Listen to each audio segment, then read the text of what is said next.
Well, I think it worked. I think it I worked. think it did. Boom, boom, bam. And good morning, Timmy. How's it going today? Good morning, everybody. There we go. I finally figured out how to use the countdown timer, I think. So That Timmy, is too awesome. if you're not cast out yet, go ahead. I think you're all set Yep. though. I got my bluegill net. Awesome. I'm about to catch some bluegills with my little net and cut them up and throw them out into the water. There we go. Is that what you got? What do you got for bait today, Timmy? I got bluegill. Strict bluegill today, huh? That's God's bait. There you go. There you go. Bluegill's God's bait. That's what you know what? I think bluegill tastes delicious, so the fish got to think the same thing, right? Yeah. Let's go shout out some names here of people that came in. There's Pontoon Jody. River Rat 3030. How's it going, my friend? Tim Molina's in here. Rhonda Fishing for Whiskers. Let's see. All right. Lisa Elliott, good morning, good morning.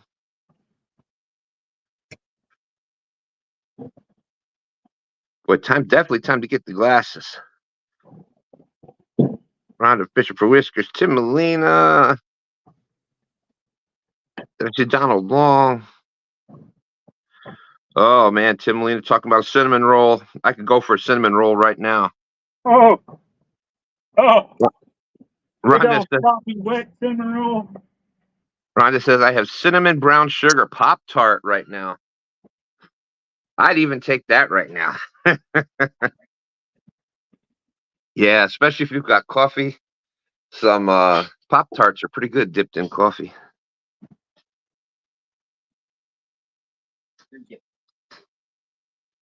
Let's see. Bugman's out there. How's it going? Warren Farley, good morning, good morning. Good morning, everybody. Big shout out to Warren for Is Jody not fishing? What's that? I saw Jody there in the comments. She not fishing today? I don't think so. She said she's what is up with her? Has she been sick? She said she's having fishing withdrawal. She needs somebody to catch a fish for her.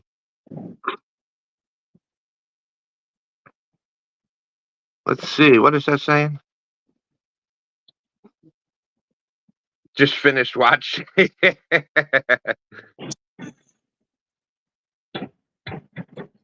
Yeah. Warren Farley says, good morning. Need some live fishing. Just finished watching his 1v1 versus John Parker. And big shout out for all you do. Oh, you already had that this morning already?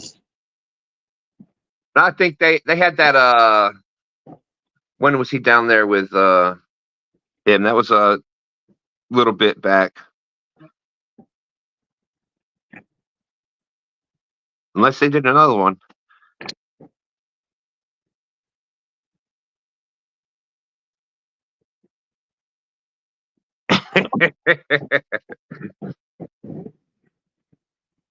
It did, but I have to say you were late, but then you give us a countdown too. Well, I tried to cut the countdown in half, so I started it at like I was trying to start it at 22, but I think it actually went live at like 18. Good morning. Good morning, Don Johnson. How you doing? Good morning. Man, I've got to get these glasses. From Miami Vice? Yeah, I'm sure he gets that. I remember going through the Don Johnson look with the shoes and the hey, good morning. Wolf Den Outdoors is out there. Good morning, good morning.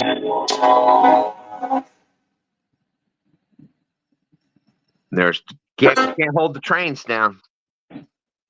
Uncle G, good morning, Uncle G. Oh, that's not what I wanted. Let's try this one. There we go. I just muted the train for a minute, Timmy.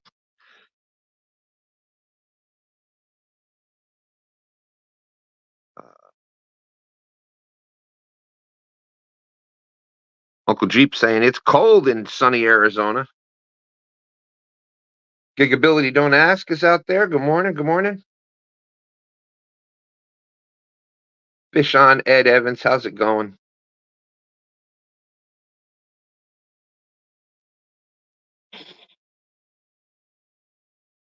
Jim is saying, I'm in Laughlin. Jeep, been cold all weekend. Solo Tex and Ricky, how you doing? Steve Ransom. I'll get into that in a second, Steve. That was what a day.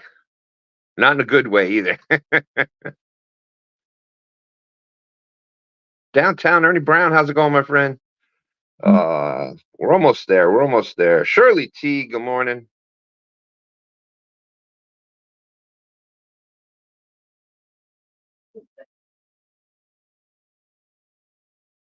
That's right. Hope you're recovering there, Ernie. Okay, and I think we are caught up. Let's get Timmy's mic unmuted.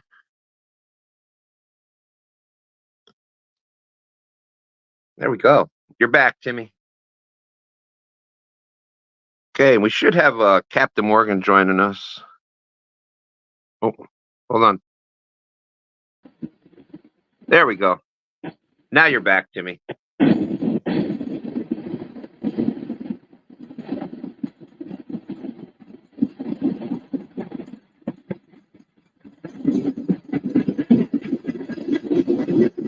All right.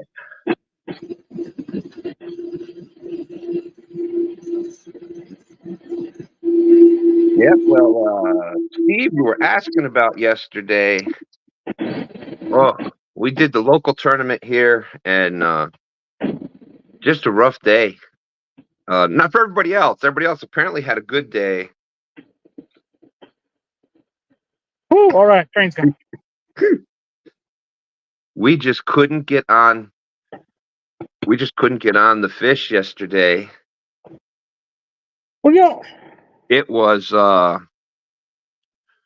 when we first launched, there was so much fog you couldn't see the water. Dave B, how's it going? So our original plans,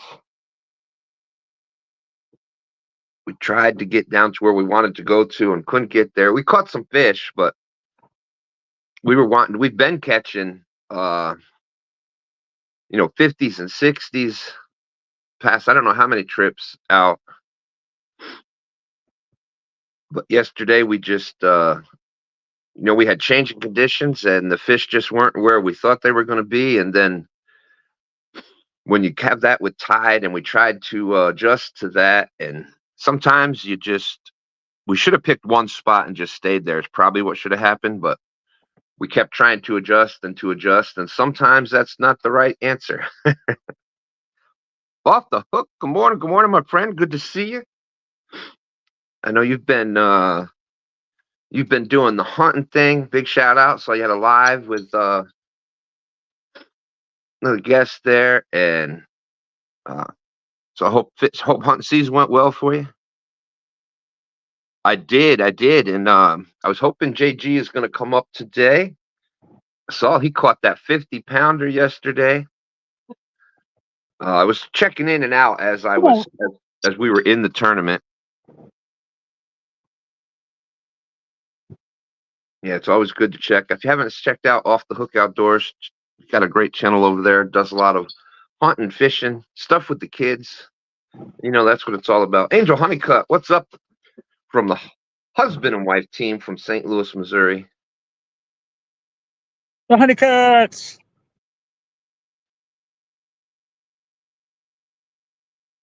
You talk about some avid supporters.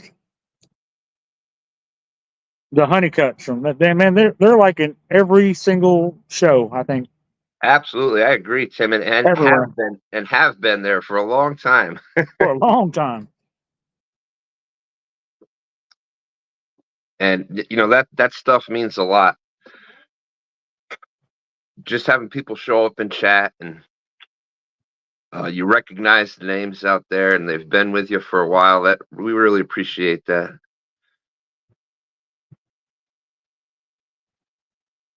There's Potomac River Monsters. What's up, Smoke?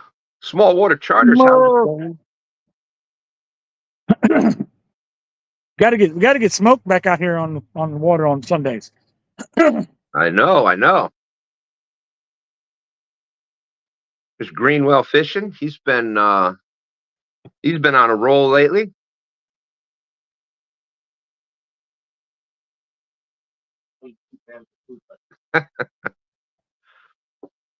He caught a 80 last week, and then this past weekend, his friend got his new PB, a 70 something.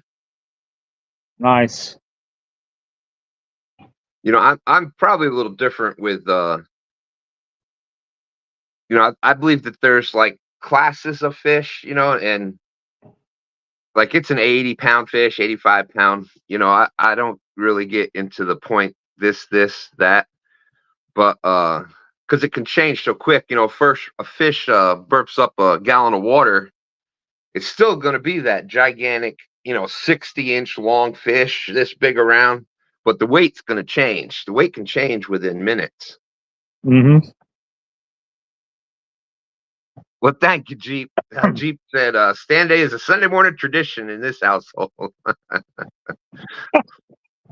But you could tell by the length of the fish, the head on the fish, you know, things like that. And that's David Ogden. How's it going? That's why I like the way like the month-long tournaments do it. Is they do it by length, and you know, it's pretty. A 60-inch fish is going to be a 60-inch fish because you don't know if he just fed. He could have ate 10 pounds of fish. Yeah. Right before you caught him. Yep. And that fish may be 10 pounds. You know, he could have gorged himself like right before. Obviously, if he's biting, he's feeding. So he's probably been feeding. He's probably eating a ton. You know, he's going to weigh a lot more. And you know, sometimes it does go the other way, where if it's a thin fish, they just, you know, they might have been, we just had a cold front. They haven't ate in a few days. Could be all kinds of things. So, but those were some massive fish. Yeah. The two fish that Greenwell caught, they were massive fish. Yeah. Oh, yeah, they're big fish. But I mean, like, you know, like state records and national records are subjective to the time that it's caught. Mm-hmm. Because you could come back a week later and catch that fish, it'd probably be 10 or 15 pounds lighter, or 10 or 15 pounds more. I mean, you don't know. Danny Stone is driving around looking for bait. All right, my friend. Oh, no. Danny's going to be like, sure, I'm not there today yet. And not Danny Stone.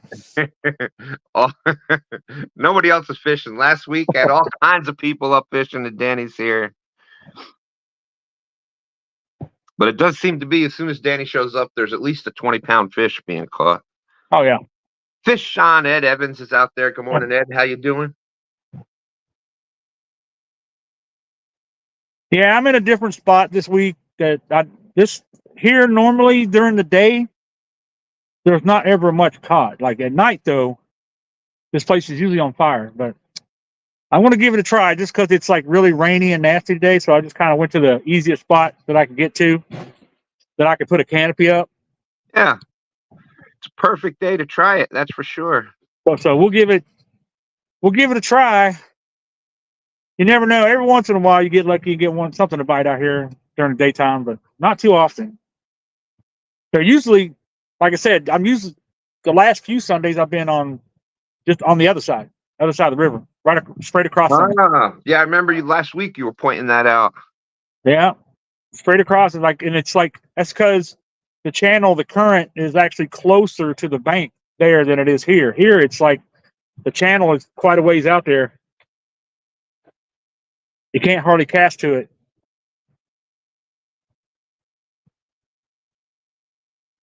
But over there, the channel comes right near the bank, and you can actually cast into it. Yeah, and that could be. That's the difference maker right there. You can get in that highway where the fish are hanging out. Shade tree catfishing. Good morning. Good morning. Got my shade tree hat on. But see, over here, it's shallow out so far until it gets closer to the middle in the channel. So at night, then they'll come up out of the channel and they'll come out here in this shallow area and they'll hunt. but you usually don't see them too often out here in the daytime. You'll catch one or two here every so often, channel cat or something, and maybe a small blue. But we'll see. We'll give That's it a good. whirl. You know what? That's a good point right there about knowing your spots. Especially from the bank, and that's something that I've talked a lot with Epic and a bunch of other people about. But so, like last week, you were there and you were over close to the channel side, and perfect, made sense. And this week, hoping it's a little warmer. Maybe they're up in the shallows, but at night, like you said, normally at nighttime, that's a good spot there because that's what they do at night. Come up in the shallows, search around for food. So, good point there, Timmy. Yep. Timalina says Danny's pulling up to random people on the boulevard. You got any shad? Any shad? You can see him like the old Great Poupon commercial. Excuse me, do you have any shad? The crazy thing is like down because of where he lives down there, down south. Mm-hmm. You probably could pull up to somebody and they'll probably have shad. There's a good chance, right? You have more than a better chance down there than you would up here. Up here, people look at you like you're out of your damn mind if you ask anything. Down there, people will be like, "Oh yeah, I got some in the truck." Okay, let's see. Well, if we got somebody that's ready to come up, I think. Bring him in. Looks like he's ready. It looks like he's actually. Boom, boom, bam. Bam. Good morning, JG. What's up, people? How's to stand this morning?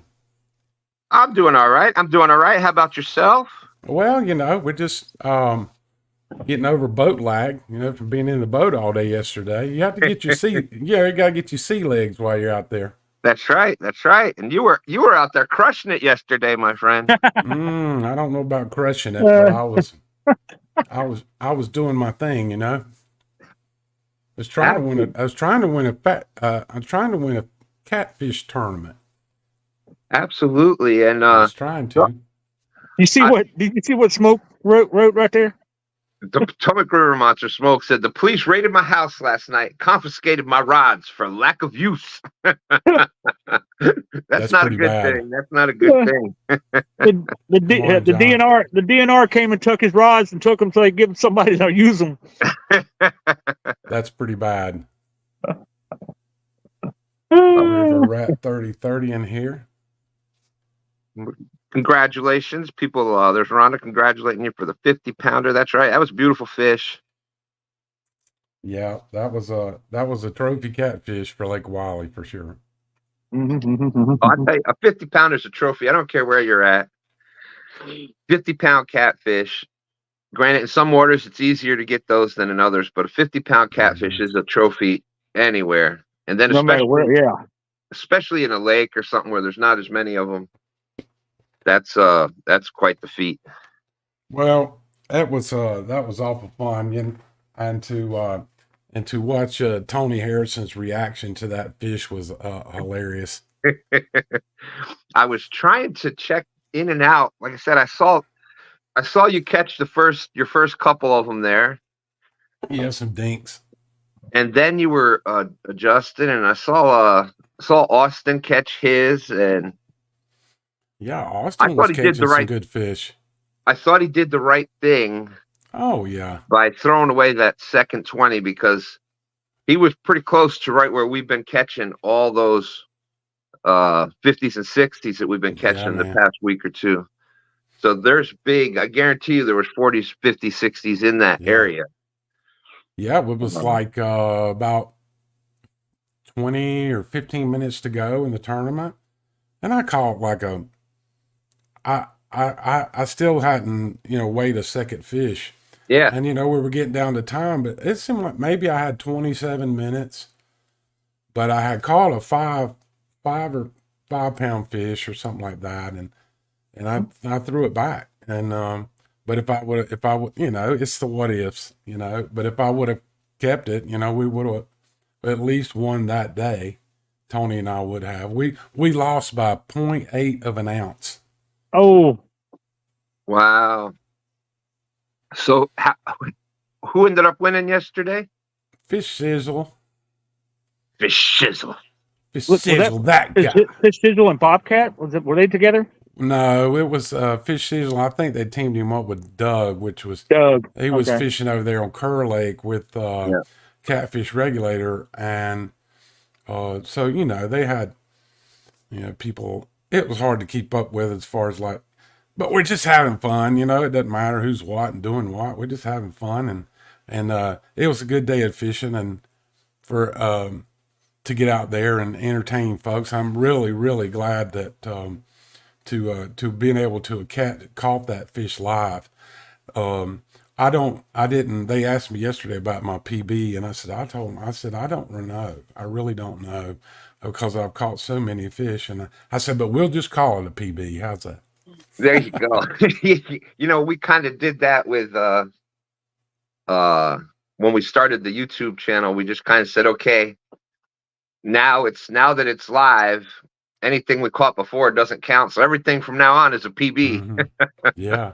And I tell you what's weird, Stan, and I don't mean to be a Debbie Downer about any kind of social media or stuff like that, but we have a Facebook page that is local for Lake Wiley, and I just put a post on there, put a picture on there, and that hey, 50.1 caught, enjoy your day, blah blah blah, and you wouldn't believe the people.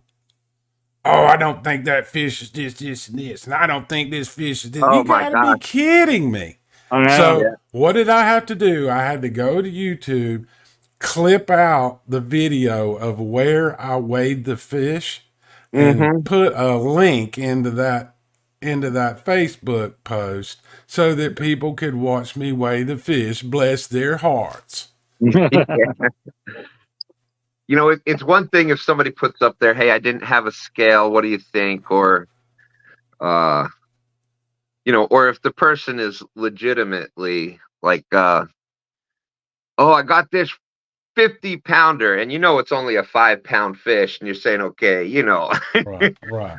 But pictures are so, just what we were talking about. This is what Timmy and I were talking about before, that it's just they're so subjective because you change the angle of the fish a little bit, or you tilt it one way or the other, and you can see that it's got more girth than if you're holding it a different way. And oh, sure. And I totally agree. I mean, it was just a screenshot photo, yeah.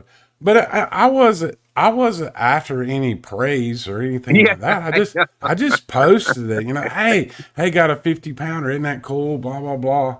But I think people just miss the point. Maybe I'm wrong, Stan. I mean, is it, No, are we in this bad as a society that it's what have you done for me lately kind of attitude? I don't, if you know where I'm coming from with that, but I don't get it, Well, it's that's every group on Facebook too. Like you'll see it in a bunch of the different fishing groups that I'm in, and it's the same. It's the same for no matter what group there's right. People but are going to. I think at the end of the day, if you're posting pictures or, I don't, don't go steal somebody's photo or don't go steal somebody's video clip and say that you caught this fish. I mean, I'm hearing that happening, and that is absolutely ridiculous. I don't have any kind words to say for people that do things like that. But I'm trying to be on a positive note is that just enjoy fishing, enjoy what, people share and sharing your knowledge and the fishing world. It's all about fun, with me, blah, blah, blah. Probably enough. I probably said enough, but I could write a book. My knuckle hit the thing. Oh yeah.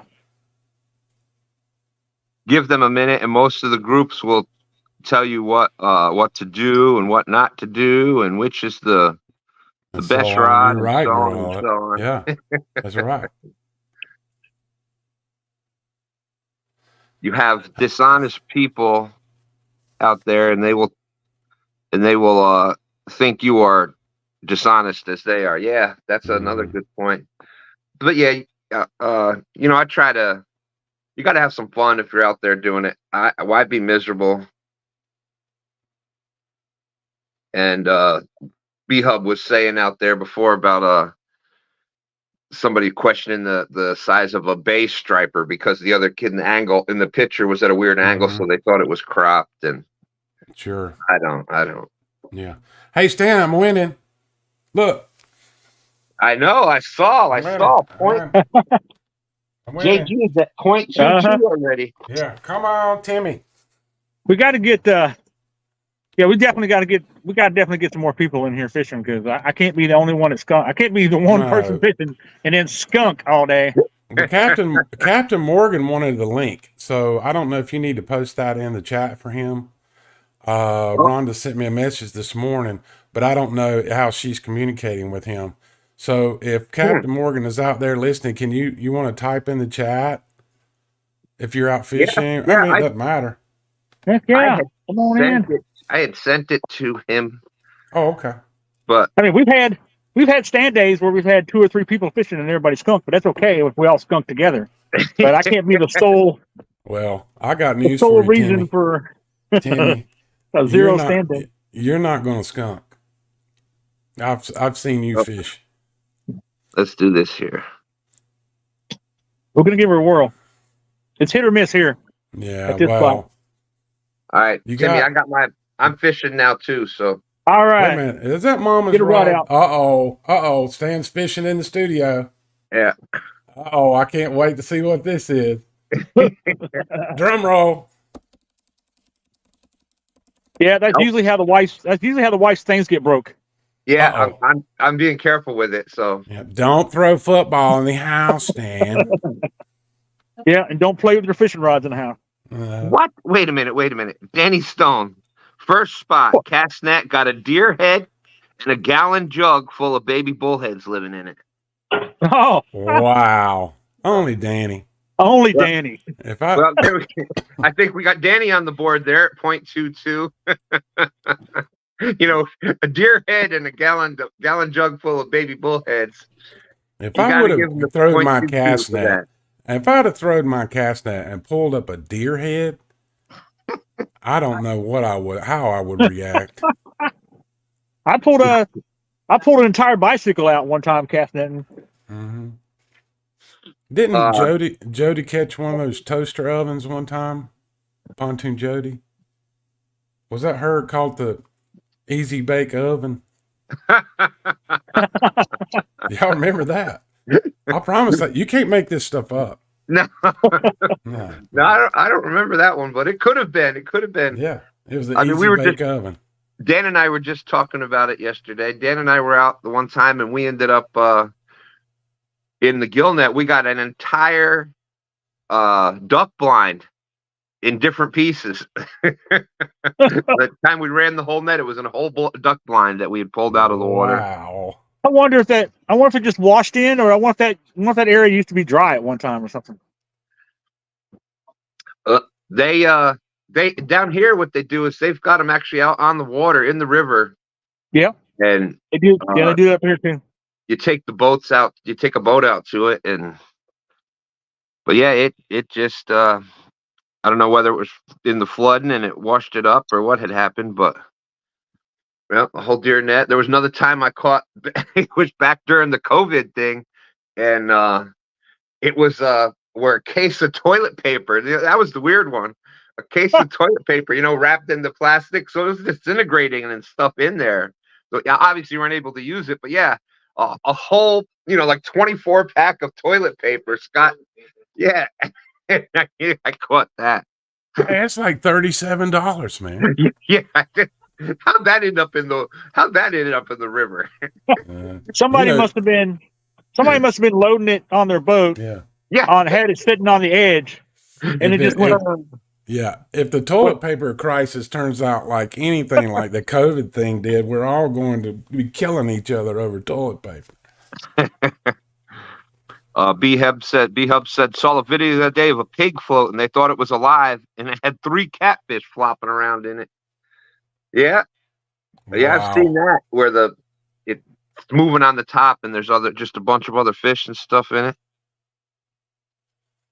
Hey, Bugman, don't worry about it, man. You just come up here and fish. We're just gonna hang out and have a camaraderie. Yeah, And it doesn't matter whether you're catching fish or not. Rhonda can People are drop gonna the link watch. if anybody else wants to come up. More than welcome to come up. Yeah. Just drive out somewhere to the bank and just throw a rod out and sit in your car. Rhonda said, Danny, you've used other found baits. The deer head can be next added to the list.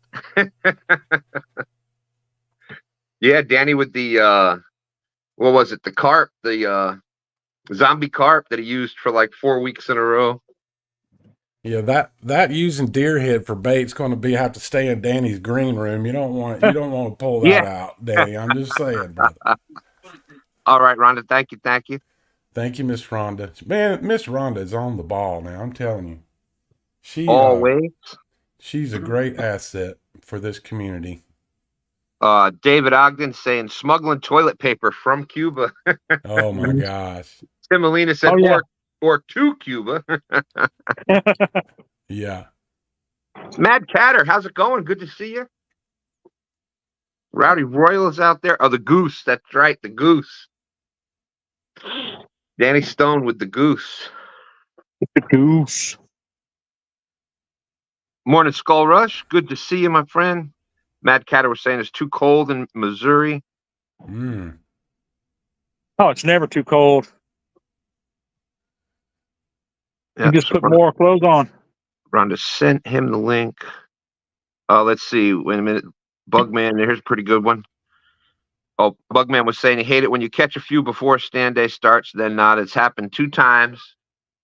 Then Rhonda said you can where'd it go? It says you can thank all of the YouTubers who've dropped their phones in the water. The fish now have a way to get live notifications and stop biting. Oh, STANday starting. Stop biting. Yeah, that's funny. Shut it down. Yeah, I've done that a couple of times. I went fishing a little bit before STANday started. I caught a bunch of fish, and then as soon as I turn the camera on, STANday goes live. Not another fish. I have been searching or trying to come up with a different way to mount my phone while I'm doing live streams. I've got a little old phone mount. It's just a little thing. It sits on the dash, and the arm comes up, and you can pivot it or do whatever. And it's not very tall. But, I was watching the live streams, and it's a pretty good shot, out the front of the boat or whatever. But really, really, what I want is a single pole that comes up out of the floor by the console with the phone mount on it, and it has a clamp on it so you can clamp the phone down. It's not spring loaded. And then I want it to have a little handle on it so I can spin the phone 360 degrees or if I'm live streaming. And I try to, I want to be more interactive in chat but on live streams, but people are hosting that and you don't want to interrupt stuff. So people read things to me or read things to you while you're fishing, and you can comment on what the host are telling you the chat is saying. But the whole point of my conversation here is there's got to be a better mousetrap for a phone. And so you're not, I think Ed Evans had a really good idea. He had a little video, and I think he used like a seat pedestal thing in the floor or in the console or something, and then that pedestal would spin. That's an idea. I just don't know whether I want to.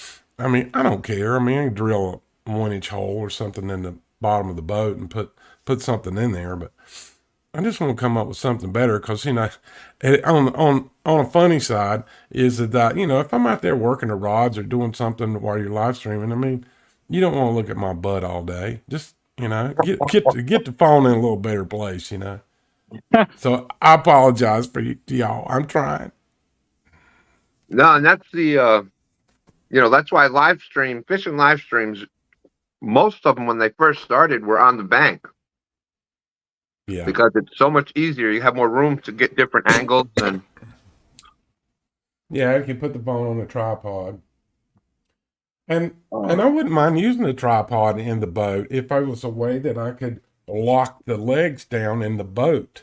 Like if there was a way that I could put some clips or something and bungee or do something so that if a big wave comes by or high wind or something, you're not losing your $1,000 phone in the daggum lake, because that's not going to Yeah. happen. yeah, and Rhonda already said how the fish are using those phones now to message each other. That That's right. shows are starting. Yeah, I think they've got Chadwick's phone. And Yeah, I think they got a couple of his phones actually, but I don't know. I'm doing the same thing that Chad did when he lost his phone. I have a phone mount, and it has one of those adhesive sticks on it. It sticks on the top of the dash, and that's how he lost his phone. He had it in there, and that sticky stuff popped loose, and it went overboard.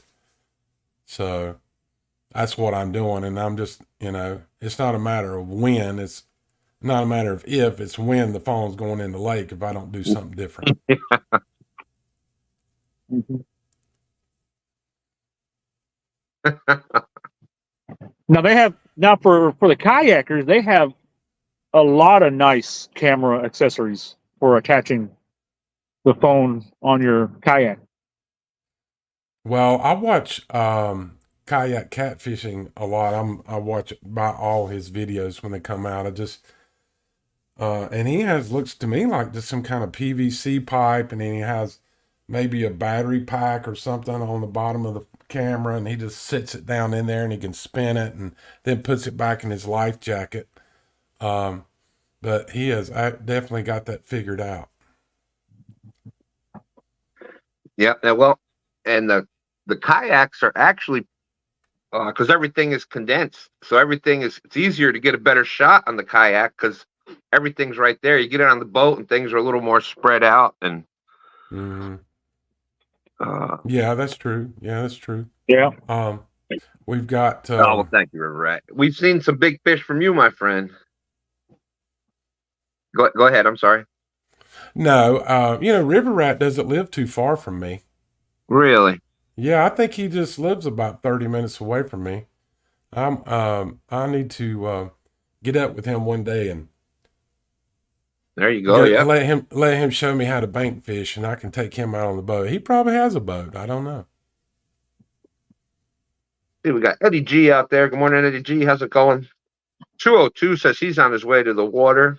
All right, make it look easy. All right. 202.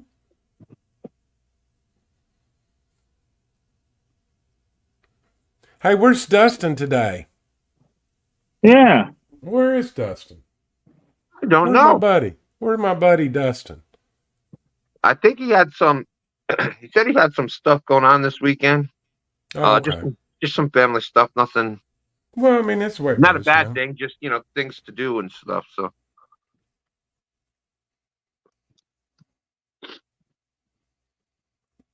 because that's why he couldn't.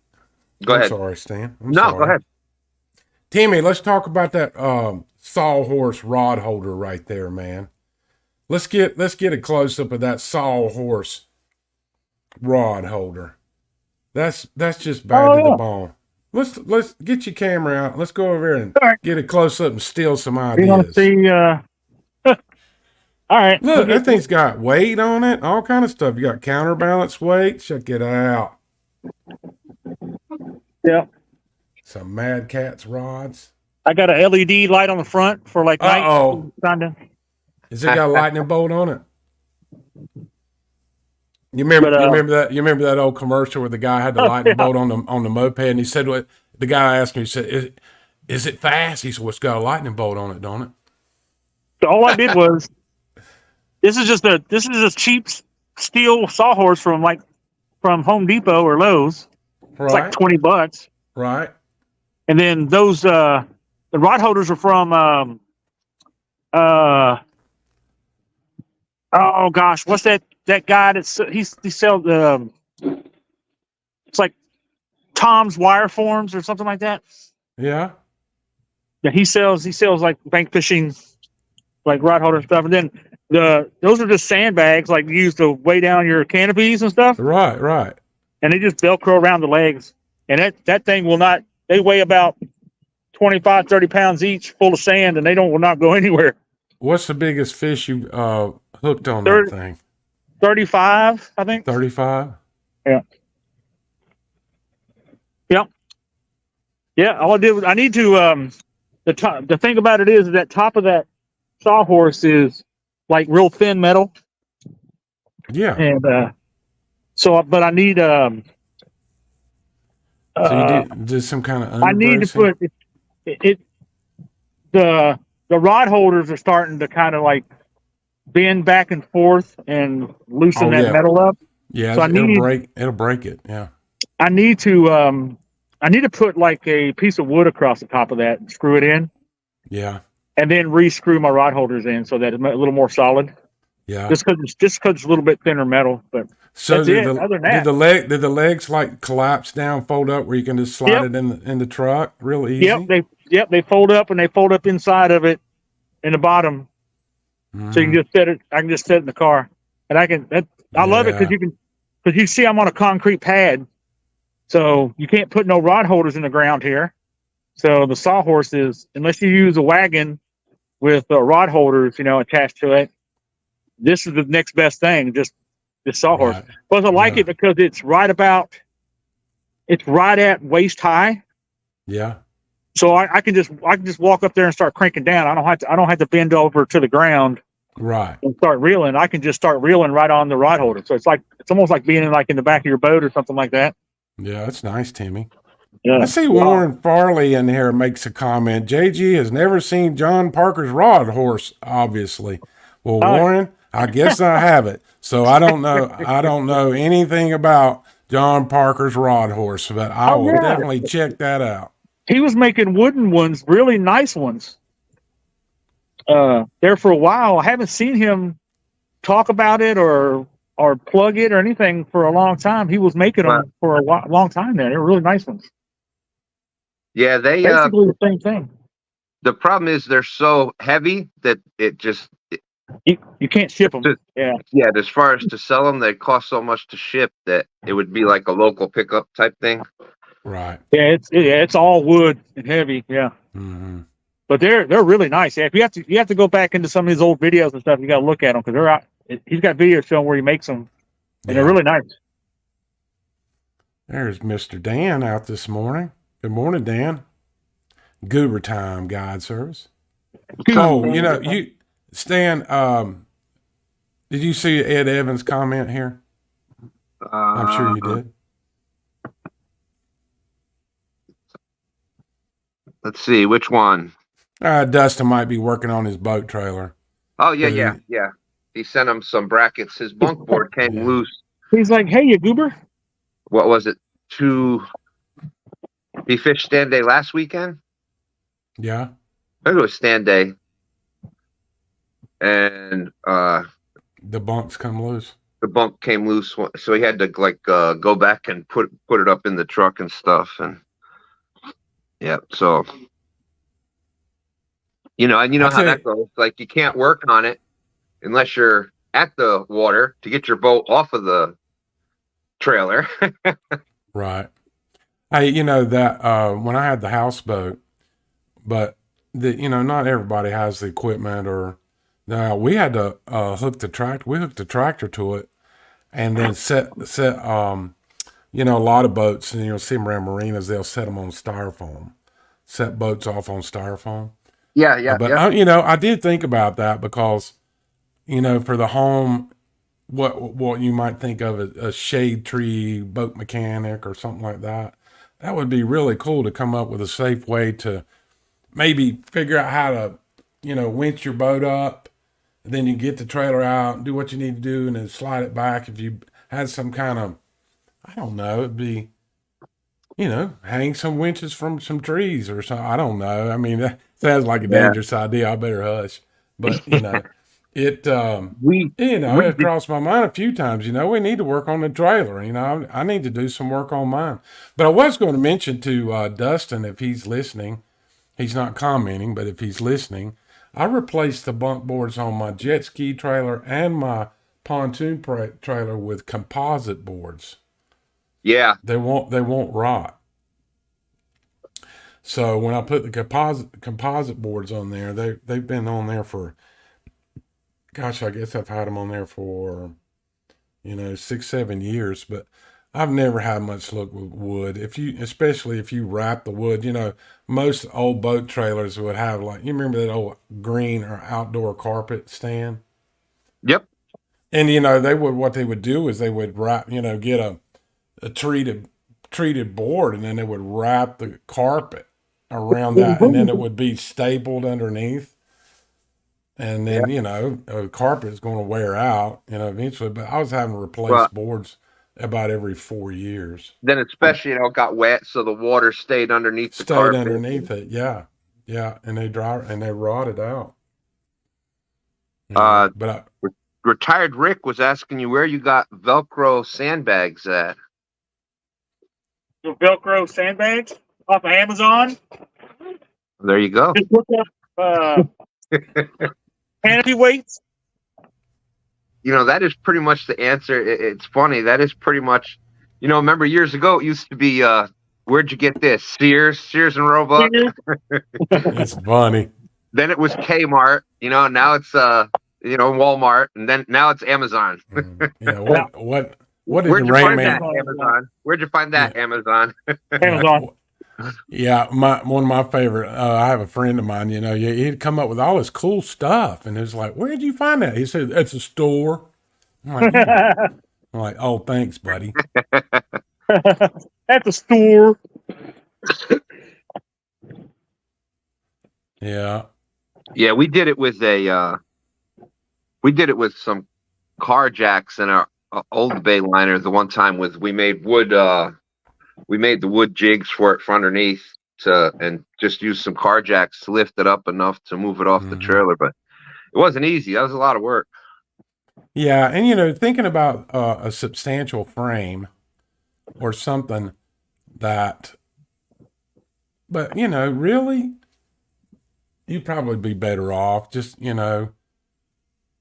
go find a friend of a friend or somebody that has a dock somewhere and just take the boat out there and, yeah, you know what I mean, friend of a friend, by mistake or something, and just go tie the boat up for a little while at their dock and then work on the trailer instead of going through all this mess. But they're pretty easy ups. I don't know. You'd have to have some kind of frame, 2 frames with two lifts, and you could strap it with a spreader bar. Because if you now I'm getting into kind of technical physics of engineering, because dealing with cranes, I deal with cranes all the time. So we lift like 30,000 gallon propane tanks and stuff like that, and to set those in place, and we use big cranes. And there's a lot of physics involved when you're moving something that heavy. But you think about just a boat, a pontoon or a V-hull boat or whatever. Because if you just put a strap around it and you pick it up like at the center point like this, what you're going to do is collapse the boat. So when you put the straps up and the straps come off the boat this way, you need a spreader bar between point A and B right here to keep the weight on each side. Because if you put it in the center, it's just going to collapse the boat in, especially the pontoon boat or something like that. But I don't know, but I still think it's got to be an easy way just to be able to get the boat off the trailer and put it on some styrofoam and then back the trailer under it and then put the boat back on there, Yeah, it's got to be an easier way. But I mean, at the marinas, that's what they do. Is they got the crane, or they got that thing that goes around the boat and hoists it up and down. And yeah, I mean, maybe you could dry dock. There's an idea. Maybe go to a dry dock and see if they could house the boat for a couple of days or something while you work on it, and get the boat and just put it up in a dry dock for you for a couple of days. When you pay rent or something on that, it'd be a whole lot cheaper than building some kind of frame, probably a lot less hassle. And your wife would probably appreciate it too. You're not having all that mess in the backyard to look at. What is that back there? You're like, oh, that's nothing, honey. That's temporary. Check with the marina for temporary slip rental. There you go. We got Yeah. 62 awesome people out there watching. Thank you, everybody, for coming in. Gotta love STANday fishing on Sundays. That's right. That's right. I wish I was Boom, back boom, out bam. there. I wish I was back out there again today. We left the house. We were outside at the driveway 4 a.m.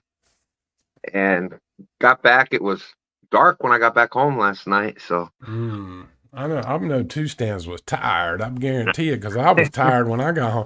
Oh, and I got home and I still had to play drums for 4 hours after that little deal. So then I played music and then I finally went. I told my wife, I said, I'm done. At 11 o'clock, I'm done. Bugman But said he's heading to all church. good. All right, Bugman. All right, Bugman. Bugman's gonna do what? He's heading into church. Oh, okay. Mm-hmm. You know, we were talking yesterday, Stan, and here's but excuse me. Folks can take it for whatever it is, but I had sent Stan a text yesterday when I was out fishing, and then he sent me a text back, and you couldn't see. Both of us were on two different lakes, two different states, and this fog, but we're on the East Coast, and this fog came in. And when I went out there and started fishing, I was able to fish for, maybe a couple hours, but really, really thick fog rolled in on me. And I was out, I was fishing pretty much in the middle of the lake, and there was a Southeastern Catfish Conference going on. They were having a catfish tournament while I was there Saturday. And, the boat ramp where I went, there was 120 trailers there. But anyway, the point that I'm trying to make is that the fog got so bad that if I took my sunglasses off, I couldn't see my hand in front of my face.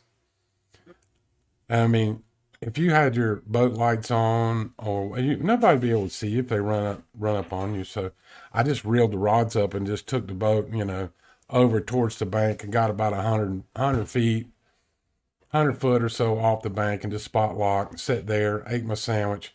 In about 20 minutes, it burned off. The sun was out and it burned off a little bit. So, I could see at least a half a mile, but, put the life jacket on, all that kind of stuff. I mean, people just use common sense, and that's all I'm saying.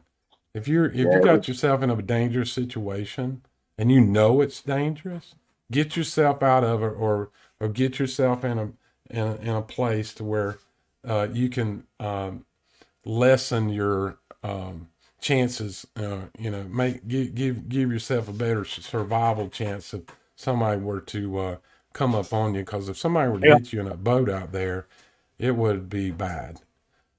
Yeah, there's no point in being stubborn. I'll be right back. Okay, you gotta remove yourself from the equation, and you don't have to worry about other people. That's right, Timmy. But people get stubborn, like I ain't moving. Right. Well, they can go around me, or they can watch out for me. Right. And if it's real foggy and stuff, I mean, you can't expect other people to do the right thing. Yeah, it's always easier. It's always easier to just remove yourself from the equation. That's right. And it's for folks out here listening, we have some catfish family. Our catfish family. There's other YouTubers that come on Tuesday nights at 8 o'clock East Coast, Eastern Standard Time, and that's Creole Catfishing and Muskrat Adventures, and their channels stream together. But they do a really good job. They talk about safety, just had a winter safety information stream last week, which was really, really good. And I can't stress enough of safety. And if you're sitting on the boat or on the bank or even driving a car, you have to be aware of your surroundings. Always expect the unexpected. And just be mindful. You know, it's the Yep. main thing is that you can't expect, you know, if this is, have you ever seen the guy have you ever seen any videos where somebody's texting on their phone and they're walking to a water fountain in a water fountain in the middle of the mall? Yeah. That's kind of what this is like. You know, it's like, Yeah. Well, you got to, just if you're fall in sitting and out there, if you're sitting out in your boat and, you're sitting still, there's nothing really going on. You're not hyped up. You're not like, you don't have adrenaline pumping. You have time to think about what's going on around you and stuff. But if you see, if you know that there's a tournament about to pop off, you know those guys are sitting there like oh anxious, their adrenaline's pumping, they're yeah, excited, and they're all trying to get to their spots. You're got a much leveler head than they do at that moment. They're not going oh to be sure, thinking 100% about who's in front of them. yeah, Only thing they're thinking about is trying to win that tournament. And yeah, beat the guy to the spot. You know, yeah, so it's like if you know that's getting ready to pop off and you're sitting out there in the middle of the river, knowing that they're coming, get off, get out like you did, get to the side somewhere and just yeah, let I just them, got to the side and got out of the way so nobody run over me. You yeah, know, and let them and go that's because, like I said, their head is somewhere else when yeah, those tournaments. I know I've been yeah, in those situations where I wasn't thinking about nothing but trying to get to my spot as fast as humanly possible before somebody else got there. right. Well, yesterday was really interesting for me, and I mean that in a positive way because you know I came home from work Friday and I was I didn't have anything ready to go. I mean, I'm pretty much sitting on go all the time with the fishing equipment. I mean, I've got the boat sitting right out here, right outside the studio here, and it's pretty much ready to go. It's rigged, the batteries are charged. Got fishing rods in here. Just put that, and I've got a couple of boxes. Blah blah blah. Anyway, but the deal was the bait situation.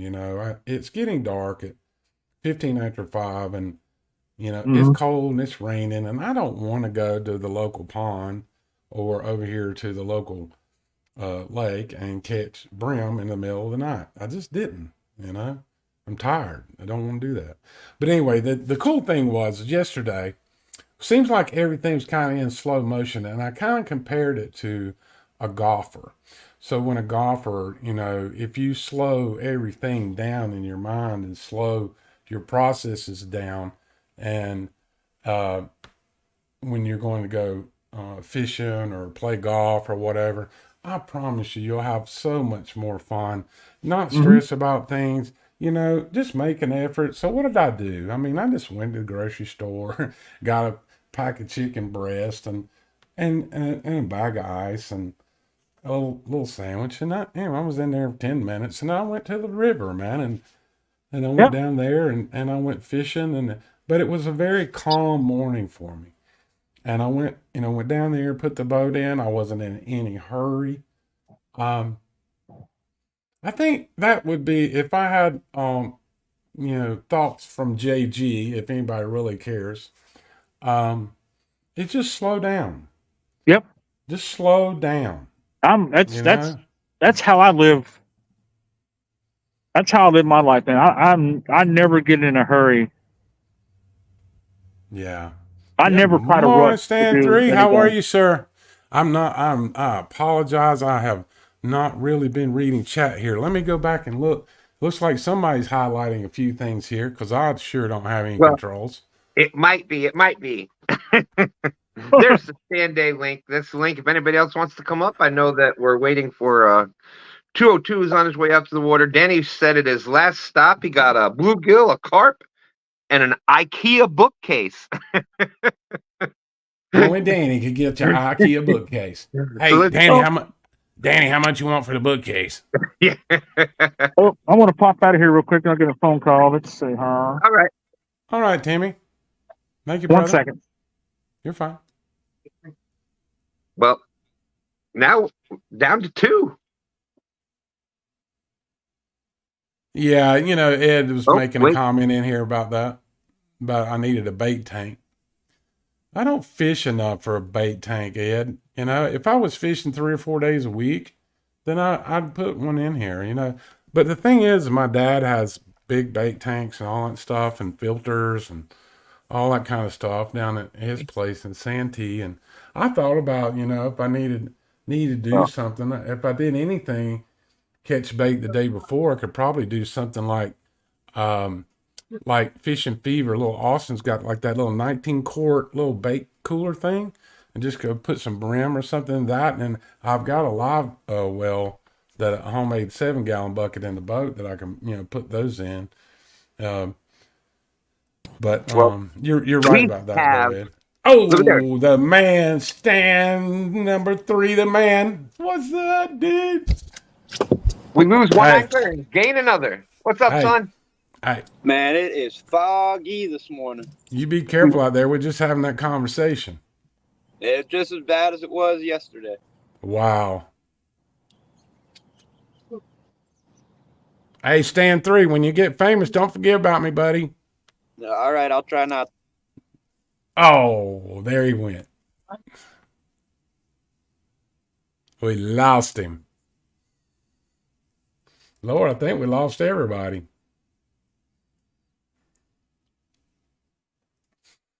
Oh Lord, you're gonna get left JG on the stage with no music. That's funny. Well, I guess he'll be back soon. I'll read some chat. Mr. Austin posted in here. I used to have that JG until it flew out of the boat on the. Oh my God, you lost that thing. Those things are like $100, Austin. See, Dan Goober Time says, I'm posting a 19-quart Engel live bait cooler for sale. Yeah, I think that's what I'm talking about, Dan, is that little the little Engel live bait coolers. Yeah, those are cool, man. It's like I happened to find it on the water the other day. Yeah. Oh, that's funny. They may be joking about it. Austin said he lost one out of the back of the truck, and I'm thinking, hey, maybe Dan found it and he's selling it. That's funny. Oh my gosh. Oh man. Yeah, look at the box. 3, I used your finger motion last week when your daddy laughs in the boat and all your rods wiggle. I had fun with that. I had the little fingers going. Yeah. Oh crap! That was cool, man. So you guys are catching some really big shad right now. Is that a year-round thing or is that a seasonal thing where you're catching these big shad? What do you mean, like this? Uh-huh. That's donkey bait, man. Yeah, that's all year round here. Oh, okay. That's like James says, the land of plenty. You probably catch more of the bigger ones in the wintertime. It might just be because you're in their environment a little more. I don't know. Right. But yeah, you catch the bigger ones in the winter. Well, that's a good-looking bait, 3. Yeah, I'm going to get them cut up and cast it out, see if we can get on something. Well, man, that's awesome. I'm glad you're up here. I love watching you fish, man. Well, it might be a lot of fishing and not catching today. I don't know. Well, that's okay. I get to hang out with you. 202, make it look easy in the house. What up, folks? We out here. I'm trying to hurry up and get set up. We've got an Echo 202, and your phone's all sideways. Oh, sweet. Let me. I'm gonna come back in real quick. Okay. 202, you're all. He's all discombobulated this morning. 202, he's a good man. He is. Ed Evans says, I have both the 19 and the 30-quart Engel live bait coolers. They're great for the small boats. Mm-hmm. Timmy, I don't know if you saw before, but your brother was in the chat saying, good morning, Timmy. Like South Park.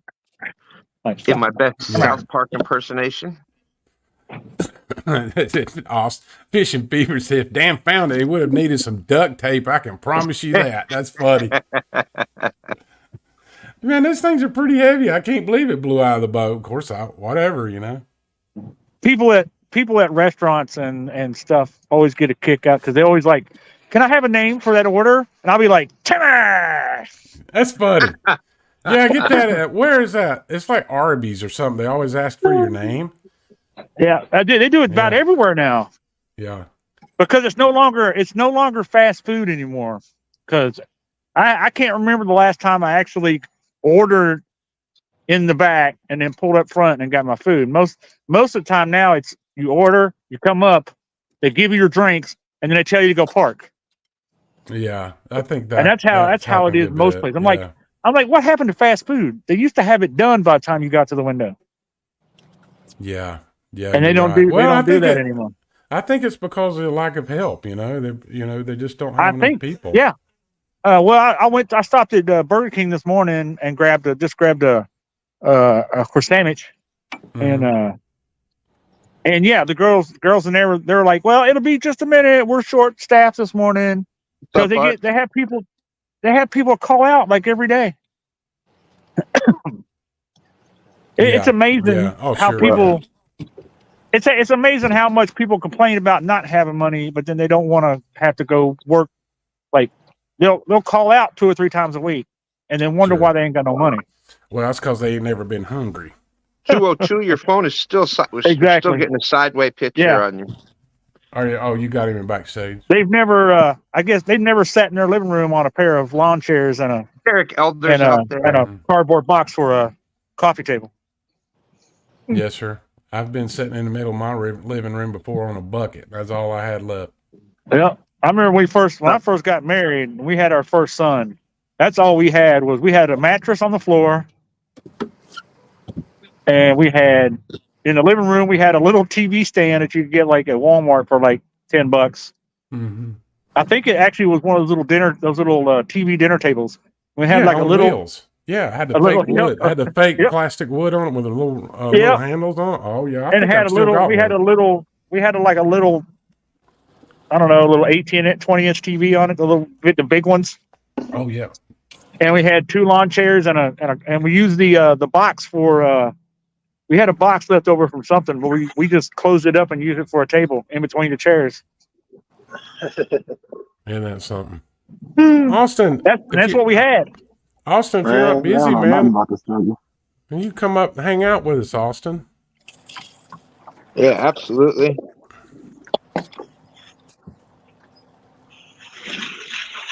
Danny said he's heading to the river now.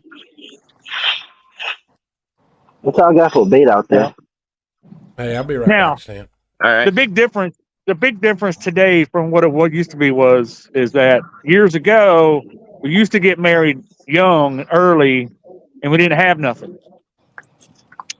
Yeah. But now people wait. People wait now until after they've gone to school and they've got good jobs and they most time already have a house before they get married. We didn't used to do that. We used to get married out of in high school. Or That's just out of high school. Now. Levels to it now.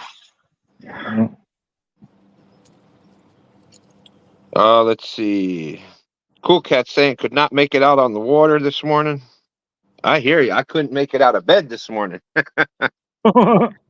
Danny Stone said, I'm heading to the river. It is 10:13. So we got an hour and 45 minutes left. I'm going to update. I'm going to put fresh bait out, I guess. Austin said,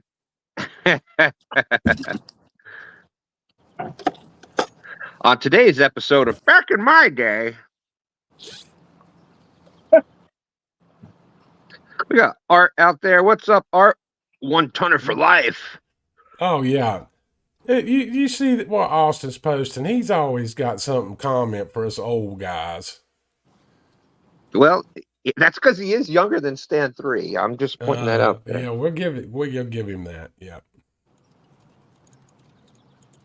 You just keep watching, Sonny, and I'll get you fixed up. Hey, I can't say any words. I can't say a word about Austin. He's in the points lead, man, of the live fishing league. He's a bomb. STANday, and I'm pulling for STANday and Austin. Let's roll. Get your weight up. Yeah, let's go. Mike Greenwell, not very well. We didn't do good at all yesterday. We did catch some fish, but nothing. Our fish was about as big as what we've used for bait sometimes.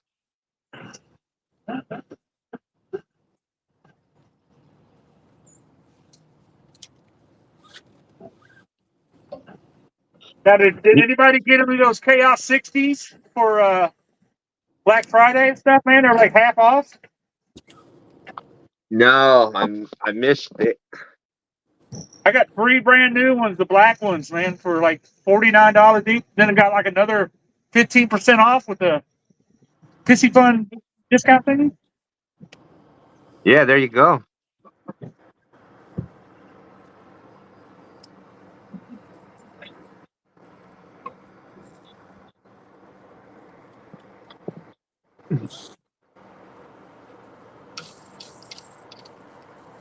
And Stan, is that the same setup that 3 made? Oh, my bait With the light, with the swing lights from the dock lights? Yep, Is that the same setup? That's his. Man, that works good. That works great on that boat. Multi-bar, his homemade multi-bar system. Yep. Yeah, that thing is awesome. I was checking. I mean, I'm not interested in a multi-bar, but they work on some boats. But man, he should have. Those things are Dude, pretty they had expensive. a huge deal on those multi-bars. He should have got some for Black Friday. I don't know. They were like $350 for what I was looking at. Yeah. That you can't beat the price that we paid I thought for about those. getting some. I don't even have a boat.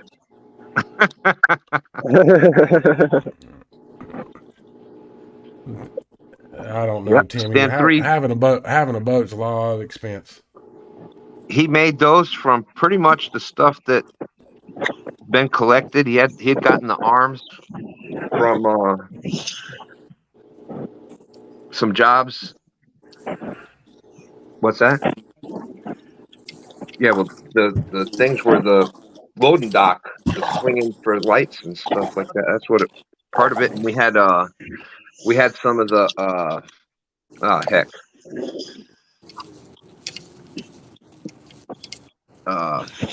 Well, we had some angle iron and stuff, but all kinds of just keeping some scraps in the garage for when you need it.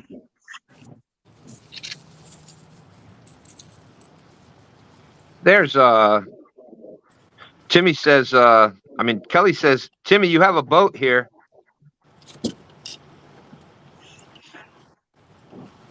No, Austin shouldn't have any regrets at all. What was that movie?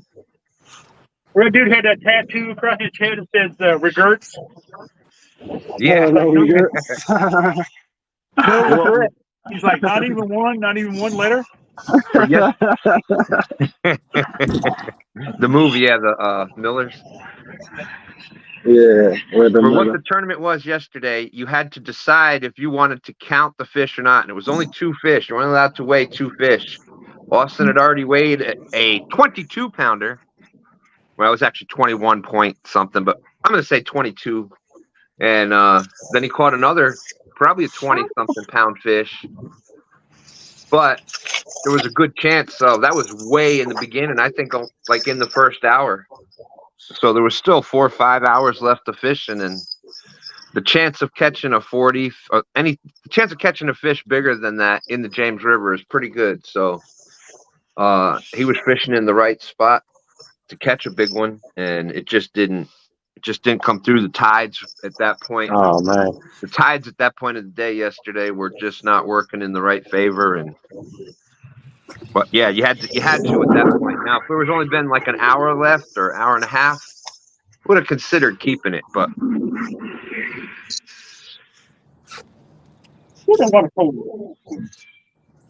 I definitely think that he played it right.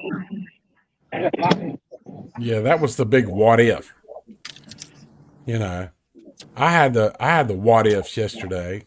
You know, I caught a 5-pound, maybe 5-pound fish that would have put us in the wind with like 27 minutes to go. But my situation and where I was and how my boat was reacting and where I was, on the channel and all that. It just looked really, really good, and I still had 27 minutes.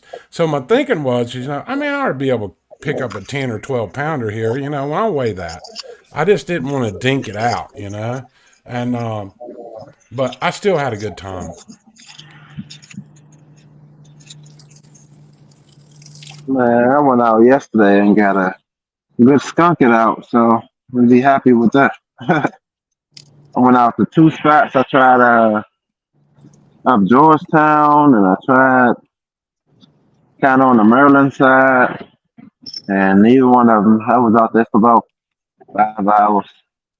But yeah, had a rough day yesterday. I'm gonna get back today. I'm gonna get back. Hey, Stan, put 202 on a full screen. Let's check out that rod stand.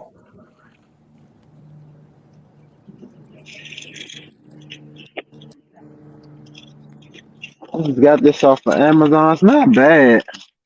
It's not bad. Once you put the weight on the bottom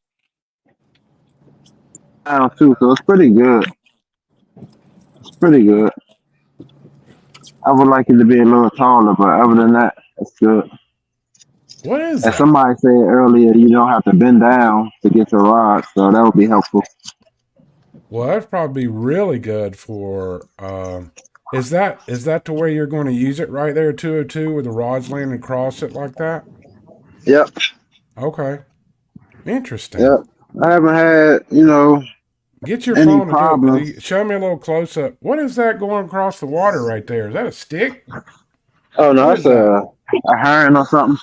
Oh, That's a good sign. that's a shark, man. The canoe. Dun Not out dun here. dun dun dun dun dun dun. Out here by the airport, across from the airport. Oh man, 202, you are in a fishing heaven right there, dude. You ought to be able to land a monster. Monster. Hope so. Let's go. Hope Let's so. go. Monster for 202.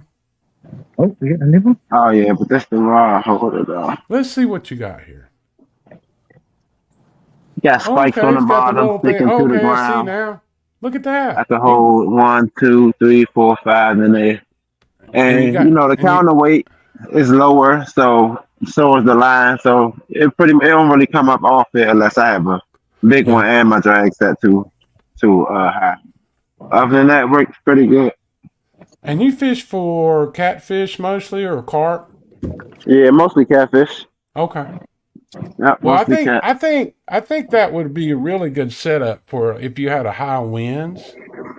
Like if you had a high winds, keep your lines low. The water also keeps the birds out of them. Yeah. And it helps for my spots where I got a lot of trees over top of me. So and what kind of hooks are you using? I got. Oh yeah, let me see. So I use the already put together ones for the most part, but the pre-rigs. Okay. Yeah, I only use size 8 as well. What? Let me see. Laser sharp. Laser sharp. Good stuff. Eagle claw. Size 8. Good stuff. 8/0. You know that eagle claw. If you look, pay attention. That's the only American-made hook around. I was thinking that when I was looking at it, because everything else has a pretty foreign name or super edgy, but yeah, I mean that's what I've been using from the beginning. I ain't never had too many problems at all. So shoot, keep using it. And I just like the pre-rig, so I can just already have pretty much a decent amount of leader. It's a good strong line, so I don't ever really had no problems with snaps too much. That's too much. Mostly with my tie before this snaps I had, Right. Let's see. I'm down 2 rods right now. I'm about to make my endless float rig right now. All right. Well, thanks for sharing that with us, 202. Appreciate that. No problem.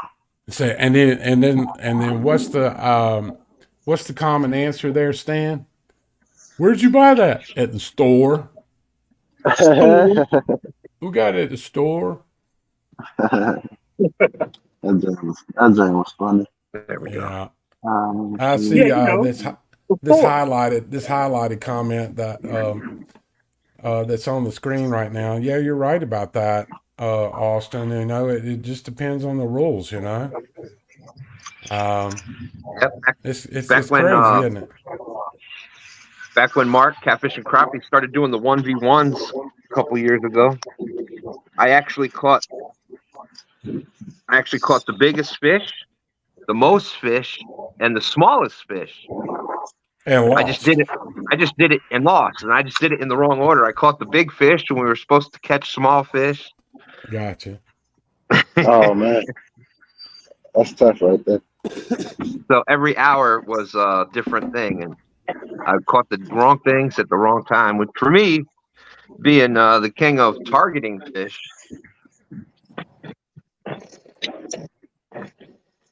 But anyways, Cool Cats Fishing is out there. Shad Daddy's out there. Welcome, welcome. There's Lance, my cool guy. Lance was out live fishing for Yeah. Burbot last night.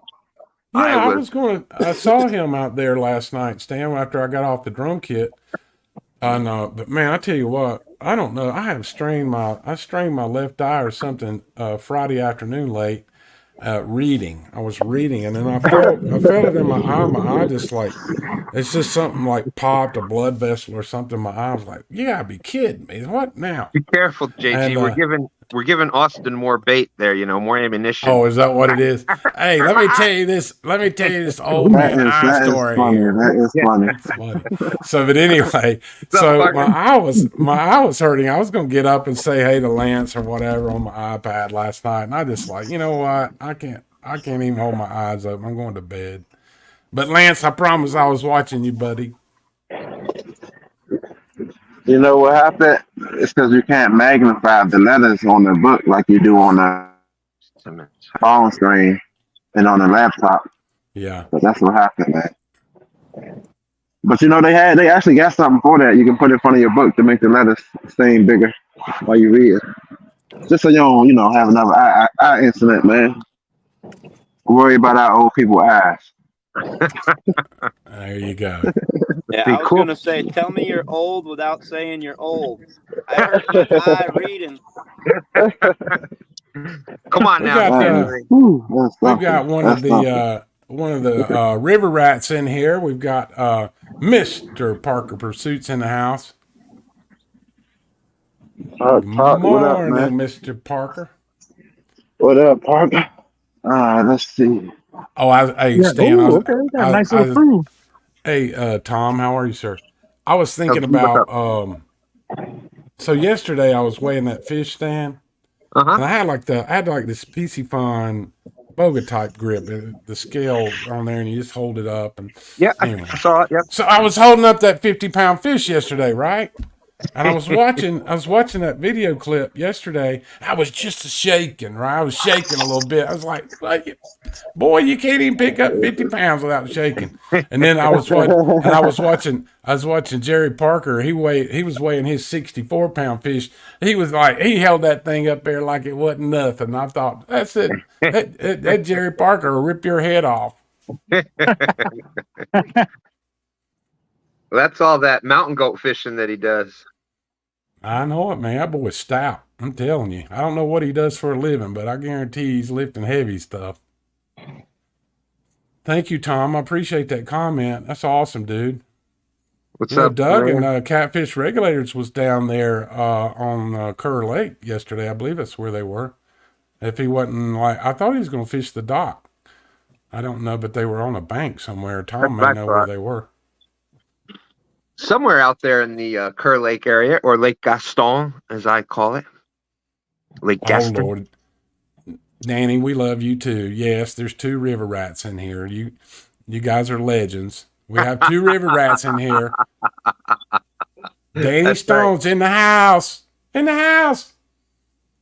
Hey, Danny, I got something for you. And pew, they are pew, pew, pew. Pew. They are River Cat Tackle Pro staff as well. That's right, and they have the jerseys to prove it. Parker said, JG, I'm a scaffold builder by trade. Yeah. Well, there you go.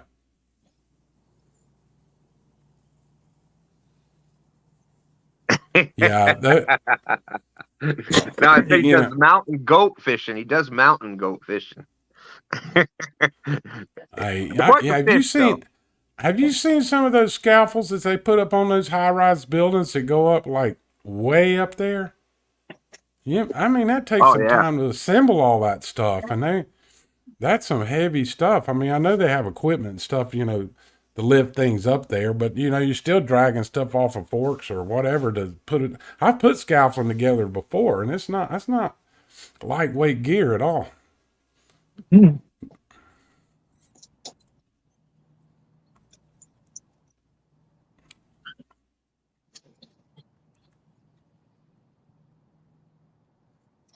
Come on, fish.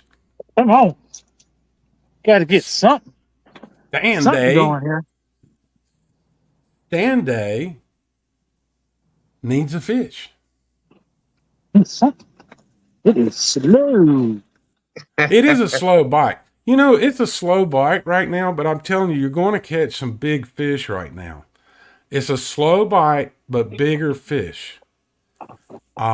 It just happens this time of the year. One of my favorite times to go fishing is the later part of the year. I know it, it's, well, for me, we're on the East Coast, southeast side. So we're not hitting crazy temperatures, but that's the cool thing about where I live is I get to fish year round. But I've always tried to go and fish in the middle of December, 1st of December, and go fish and try to catch big fish. I target big fish while I'm out there because I know they're going to be around. And man, it's so much fun. There's nothing like it. They laughed at me yesterday, Stan. Are you still here? I'm here. I'm here. I'm just. Yeah. They laughed at me yesterday about my.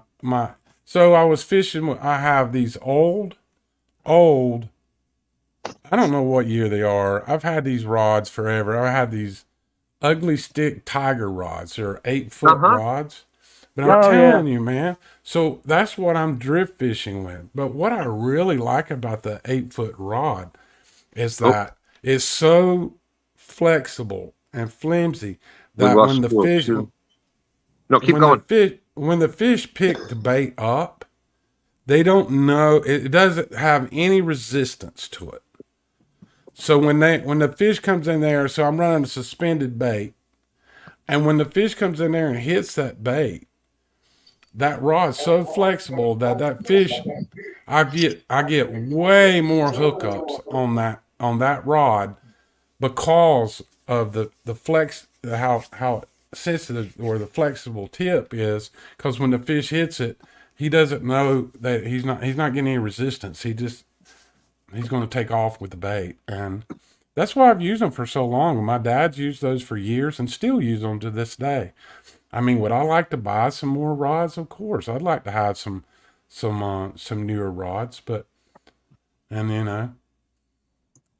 I just go with what I have, and I did replace some reels and stuff this year, but and I've got some 7-foot Catfish special rods that are 7-foot ugly sticks. Now I really really like those when I'm fishing um, down rigs where I'm fishing on the bottom and I'm anchored up.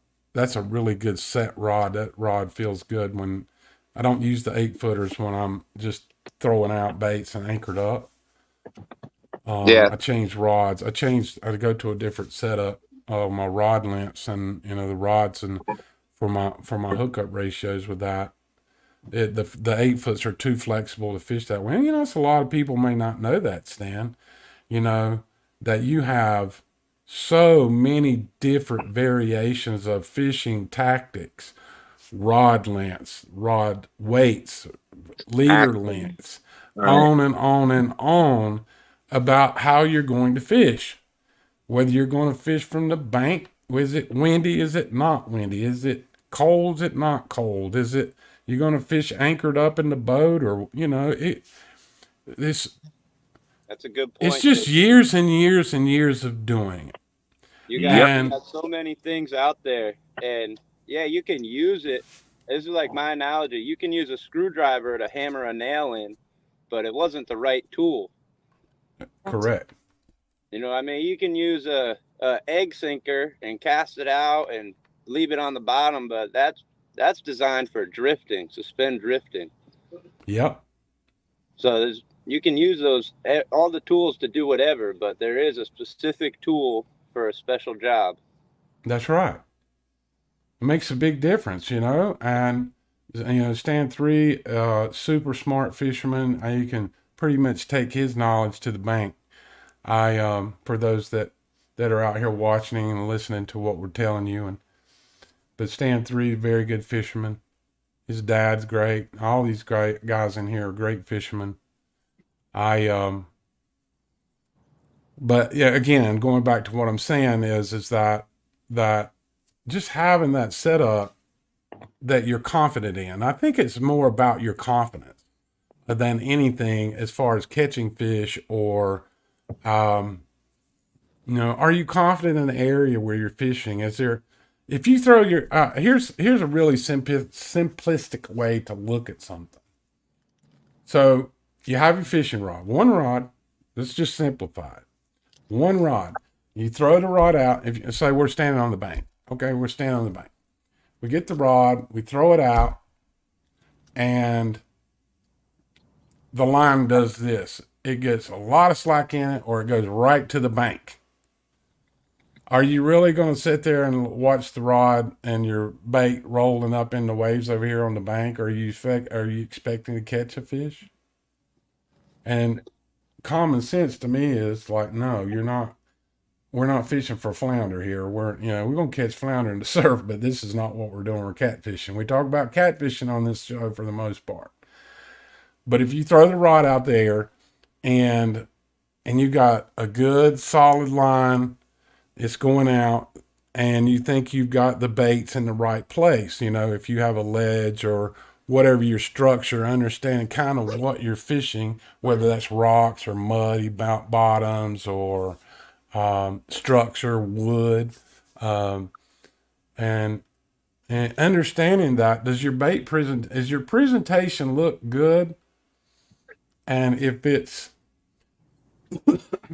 you think it looks good, your line looks good, everything, then you're probably doing it right. But if it doesn't feel right, excuse me, but if it doesn't feel right or look right, then it probably isn't.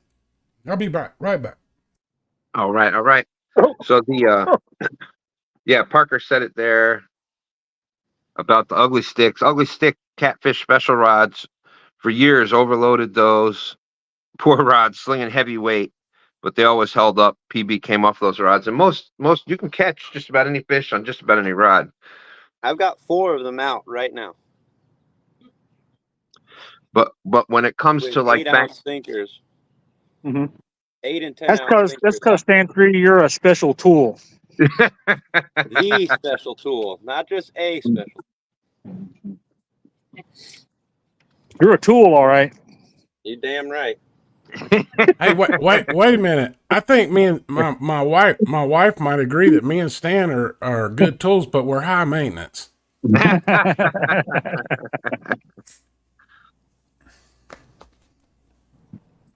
That's right. Yep. The ugly stick rods are great rods. Now, they're probably not the rod if you're going to be trying to fish from the bank and you're using, 8-ounce sinkers. They're rated for up to 3 ounces, I think. So, you're not going to be able to cast as far as with a heavier rod. It's rated to cast more weight. That's the biggest difference, is what weight it's used for casting. But as far as catching fish, you can catch fish on just about any rod out there. And sometimes you want that. Another thing I like with the ugly sticks, when you're fighting a big fish and it's right by the boat. Oh yeah, look at that. Nice bug.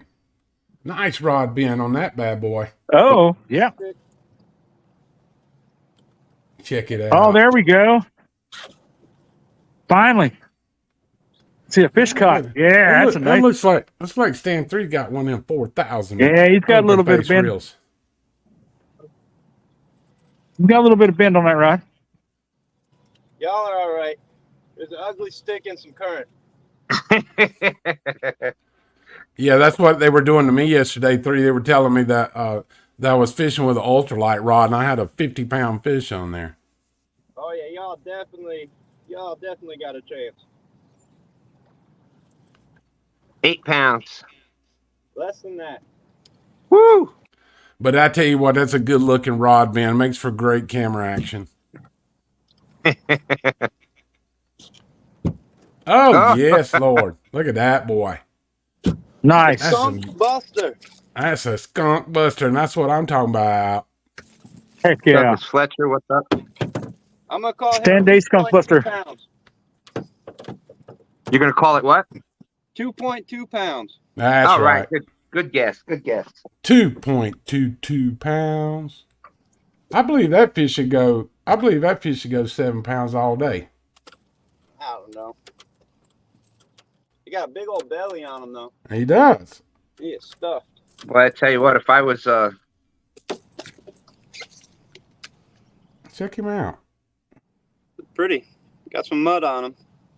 He cold.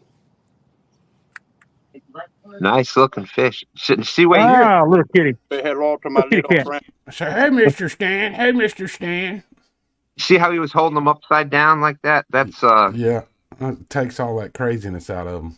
takes the craziness out of them. Yep, especially those little ones like that. You know, they'll get to bouncing all around and These fucking freaks. Look at Thank that. you for coming to cool. STANday. Welcome to STANday. Yeah, We like catfishing. yeah. All I could think of was we need Murillo to do the backup vocals on that.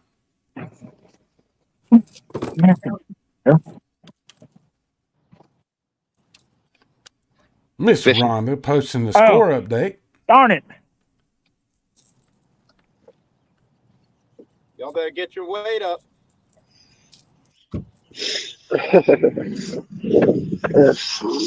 okay, we got you back 202. I had you in before and there was a bunch of echo still kept coming. But Hey, sound- 3, what was the biggest fish y'all caught yesterday? You talking to me? Yeah. We don't gotta talk about that.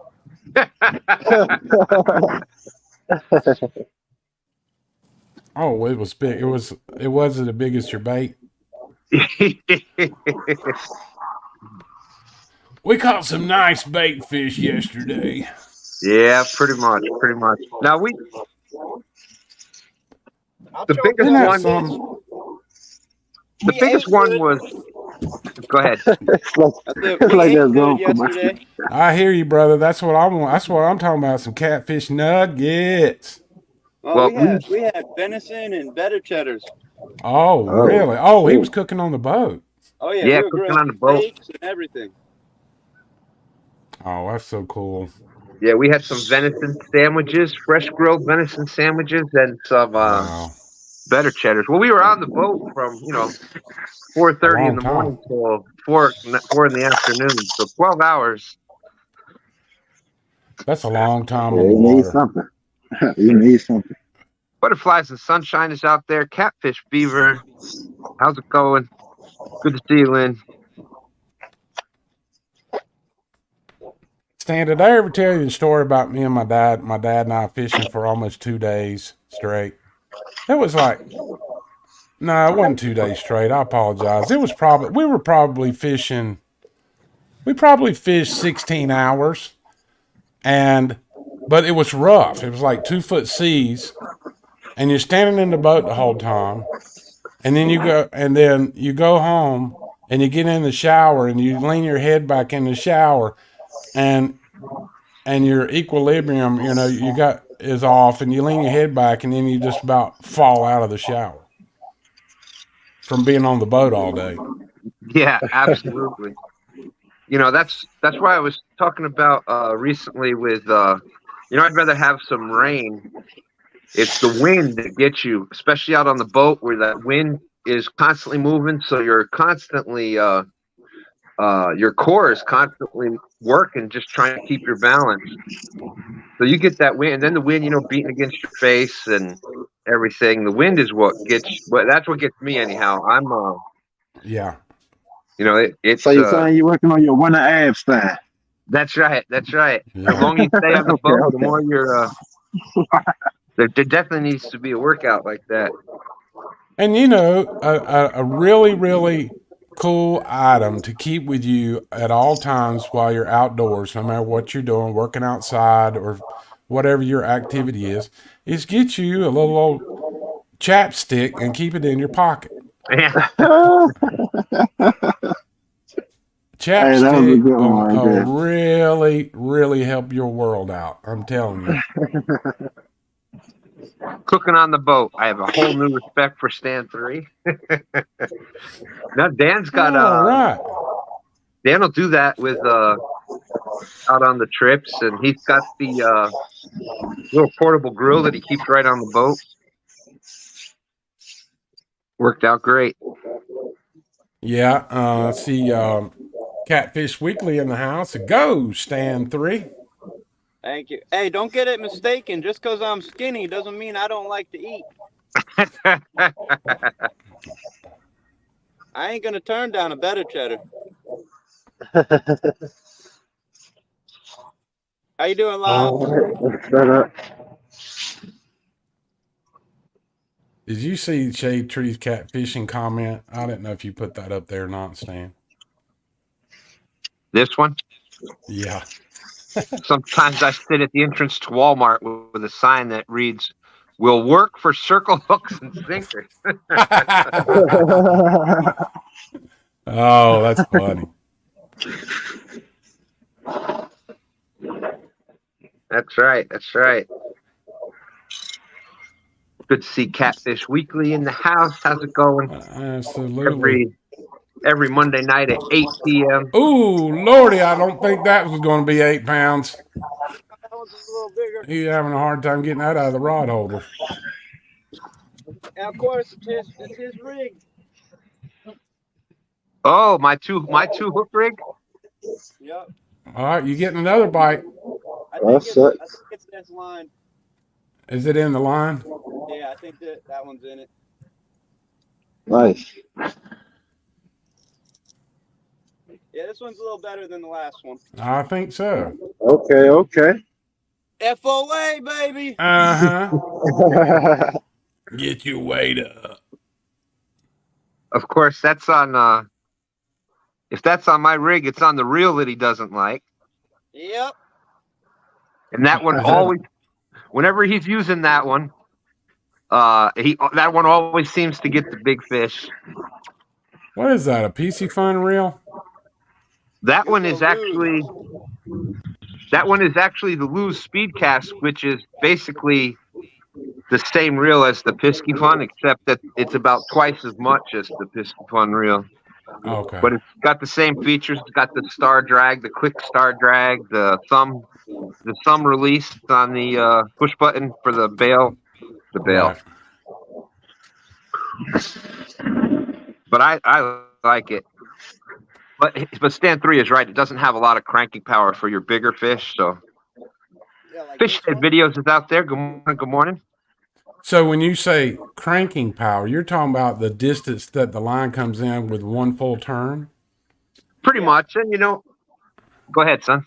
No, I was just agreeing with you. So he's like, he makes one full rotation. He's only getting what, 2 feet or something? A line, Nah, if that. You know how like on a pen reel, you got a pen reel. Say you got a pen squall or a warfare, and even like a 20. I think that's what Jody likes to fish with, those warfare reels. Yeah, pen Man, warfare. that thing is pulling. He's doing Man, that thing's pulling. Whoa. Whoa. Hey. I don't know if I can get you over there. Oh, yeah, that's good. That'll work. Yeah, that's Oh, look at that bend. Look at when that. it's been an FOA rod like that. That thing is fighting. He's right Woo! that's probably one of them strong teenagers.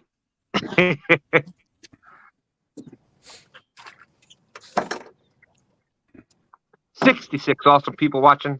Catfish dogs out there. Guerrero Bagre, how's it going? Butterflies and sunshine. He in the Size net. He's matters. in the net. Woo! Come on, baby. All right, now we're definitely a fishing show Okay, make today. some space. Make some space. Okay. That's right, River Rat 3030. Oh, Nice. Lordy. Get your That's weight up. Woo! There we Come go. on, Oh, man. shut. Yesterday. So where were you at yesterday? So whoever was We're waiting asking for the questions STANday. before about the how we did Get yesterday, your weight up. Good Is that- job, Stan 3. It's awesome, man. that one fish there Nice. probably beat our 2 fish weight from yesterday. So we'll just leave it at that. Probably. Wow. You say But hey, that's probably? yeah. Wow, look at that. Woo! He's got That's some a mud on smile. him. He has got some mud on Nice. him. That just goes to show that regardless of Sad. how many big fish you catch, you have the days where you miss, I don't know.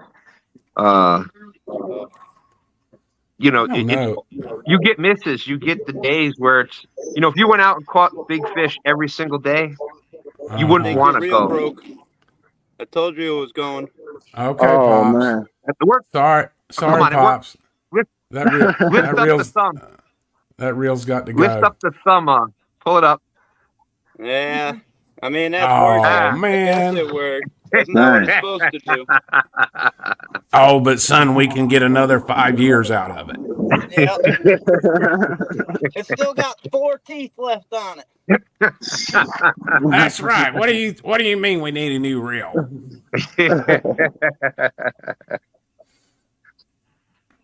Get back in the game, boy. Shut up.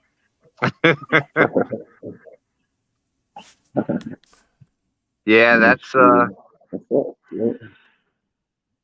there's another point why to always put down a down rod.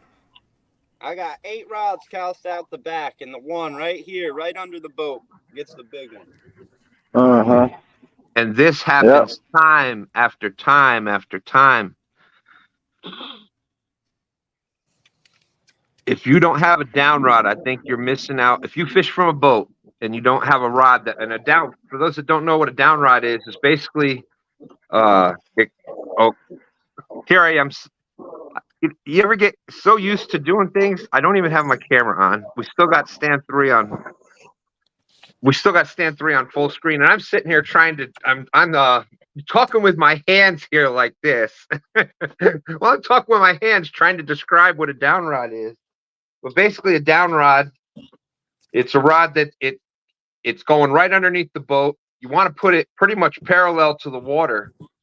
And it just kind of, we keep it suspended up off bottom by a couple of feet. So what that does is if you've got your other rods cast out, the fish are pretty much going to be coming up, because that scent is being carried downriver. So from where your baits are to your boat, those fish probably won't detect your bait behind them.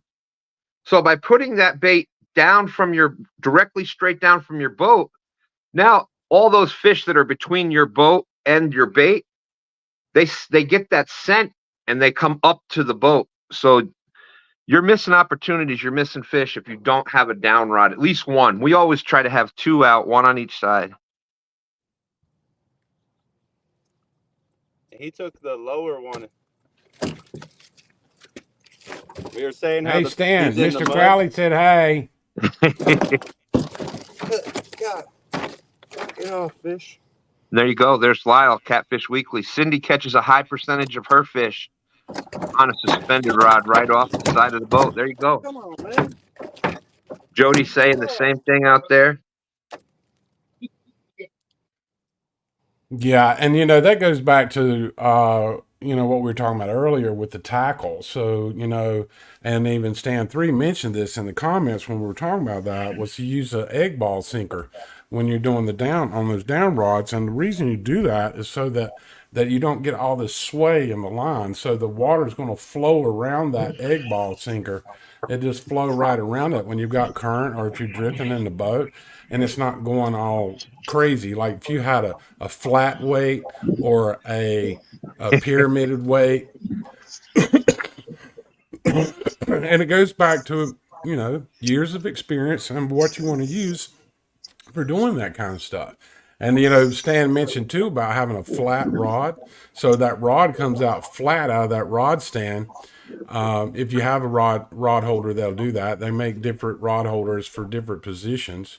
But if you have a 0 degree going out, that is really, really helps on your hookup. So when the bait, when the fish comes up and hits that bait, you are that rod is sitting there level. So when he most of the time the fish are hitting it coming up. So that, and then when he gets it, that, and he goes, you know, takes off with it, that rod's going to set that hook because it's sitting there flat. If you had the rod way up here like this and you had this crazy angle on it and you're fishing down, it's probably not going to work very well. It would work, but not as well as level. And Stan3, Jenny says, that's my trick, Stan3. That is definitely Jenny trick.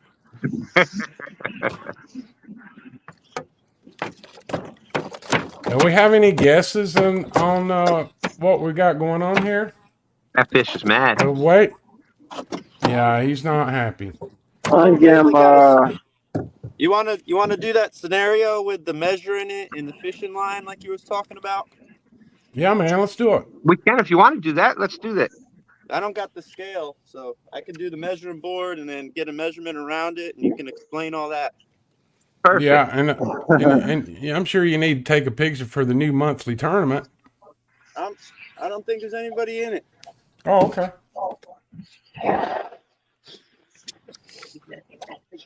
So I guess I'll hold it up so everybody can see it.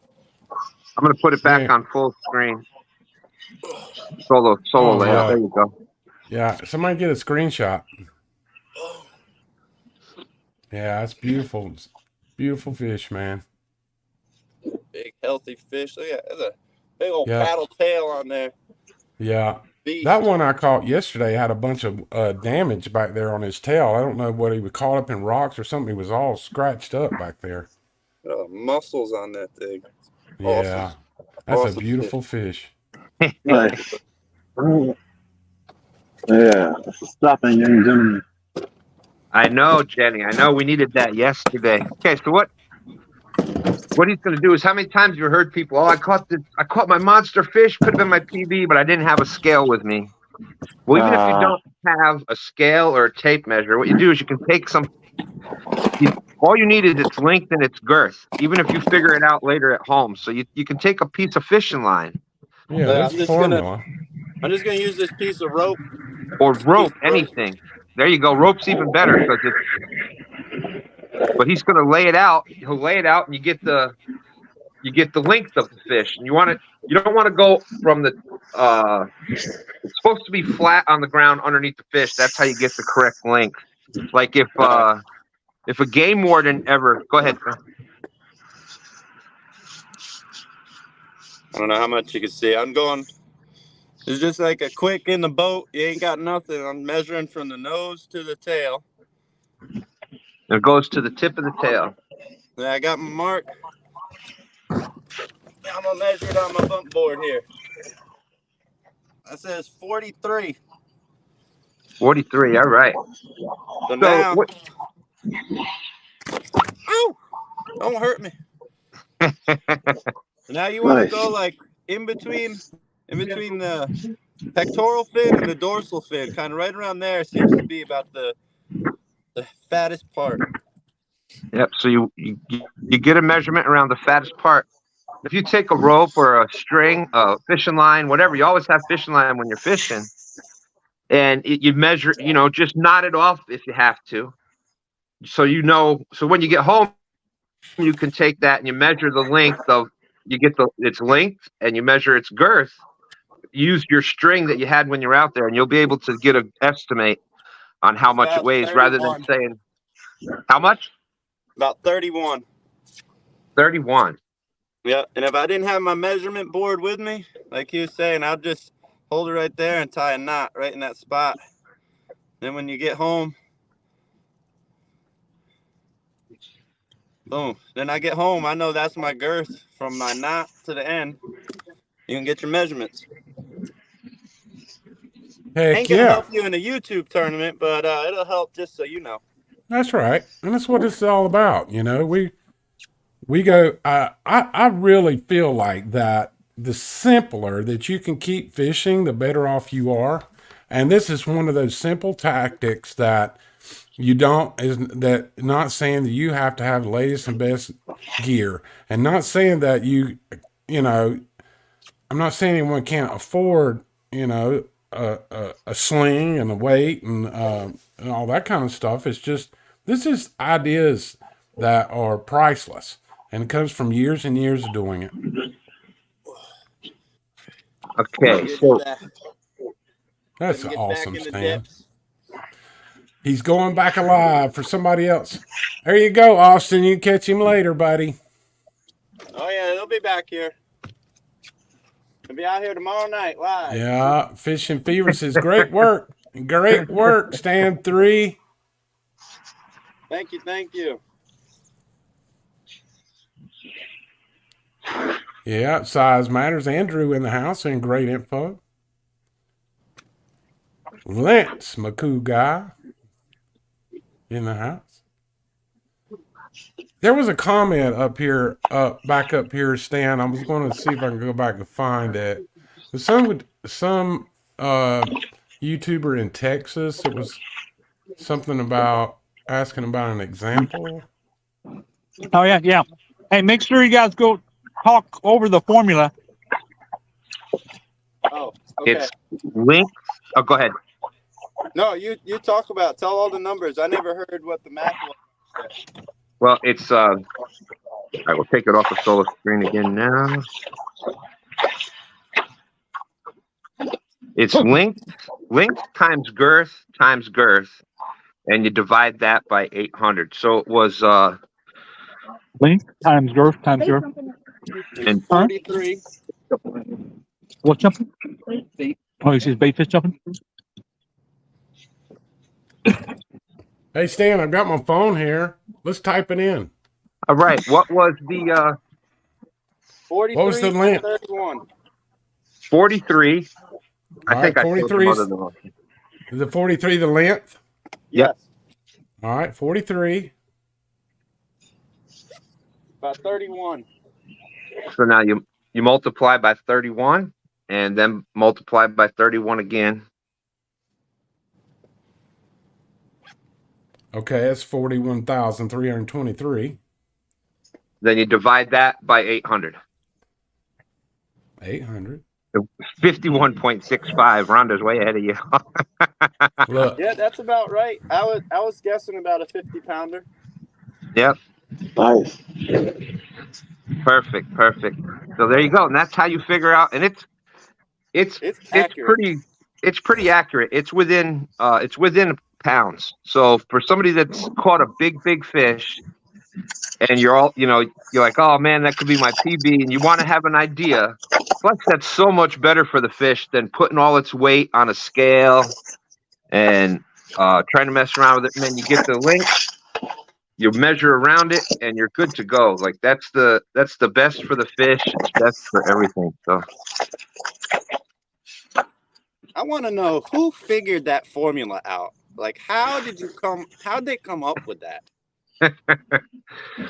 data. it's data. rocket science, man. I think it was. I think who started it was. Heck. Fishing. Oh my gosh! I can't. The Lidners. I can't believe Al Lidner in those. I can't remember the name of the. It's almost like they're trying to go with like the Pythagorean theorem. Yeah.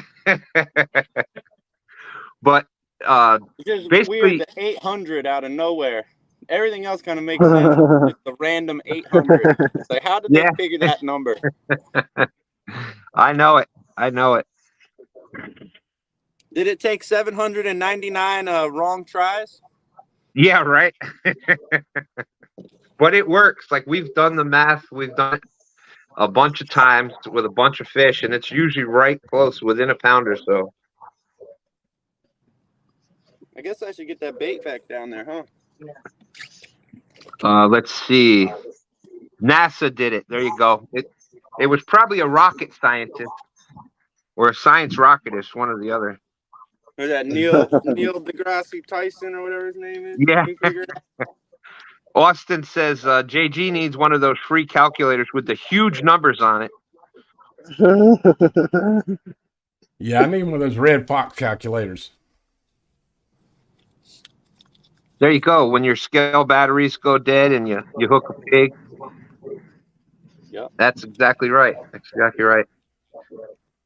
And you always have fishing line with you, so you've always got a way to measure the fish. You just might not get the measurement on it till you get home, but you've always got a way to mark how long and wide the fish was. So. And I know this might sound stupid, but this will work for any fish. Any fish. Yeah, the formula might be different, but you can get the measurement thing. Yeah. Yeah, there's and that's where they came up with that, what they divide it by. Like, I think on some of the other fish, because it's for the body shape of a catfish, and that's how they got that. But there's formulas for all kinds of fish with the. Yeah.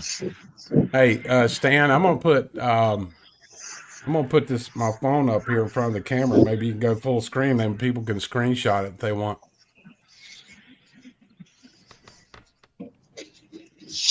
If I can get it right. I've got this bright light on over here. It's not working, is it? Oh, come on. I don't know, I'm trying to hide the comment. Come on. It has a white background. I'm trying to get it to where it'll work.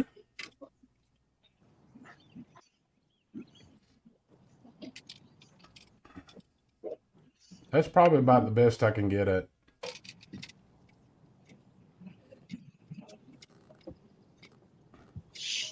You can see the yellow there is the formula. There you go. Okay. Thank you. Thank you. Is Austin like making old man jokes again? Oh yeah, of course, of course. Oh, my buddy. And there's the link, Danny. See, I was trying to make a video on that, and it was, whenever we were doing it was dark. And let's see, 1 second. I think we've got.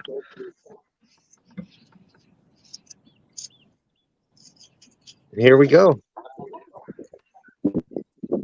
Boom, boom, bam. Welcome in, Danny. Man, I'm sitting at home watching. I said, I'm not going today. I'm not going. And I see these guys slacking on the 20-pounder. Says, Danny, get up, get out there, help them out. You know, I see STANday in a 2-pounder, and I'm like, oh, man, I got to hurry up and get over there. Guys, get it together. I want to see some 20s now, and I'm just going to sit here and watch you. Hey, Danny, did you see the 51 that 3 just caught? Oh, he can't hear me. Yeah, if he's talking about 20s, he must not have saw the 50-pounder. Yeah. Well, it happens every time. Just before Danny shows up. Well, I tell you what, you have to eat a lot of Wendy's to keep up with Danny Stone, man. He's a high energy machine, boy. LG says, hey, Stan, guess which coffee mug I am using? The first 22 guesses don't count. That's funny. There's your hint, 22. Oh, and you know what that means, JG? Yes, Tom's sir. on the board. Tom's on the board with you for the 2-stand swag. He's got the coffee cup out in chat. That's right. We got to put him on the board. So Way to go, Tom. JG now has LG now has 0.22. If anybody else in chat is using any STANday coffee mugs or got a STANday shirt on, tell us. We'll give you a point. That's right. I know Aunt Shell's watching. She's using her cup.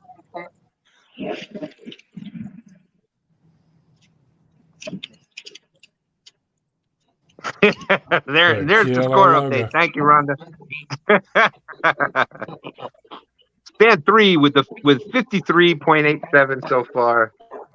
JG and Nice. Tom both with the .22 for the 2-stand swag, and Danny Stone with the .22 for being Danny Stone. He got the IKEA bookshelf.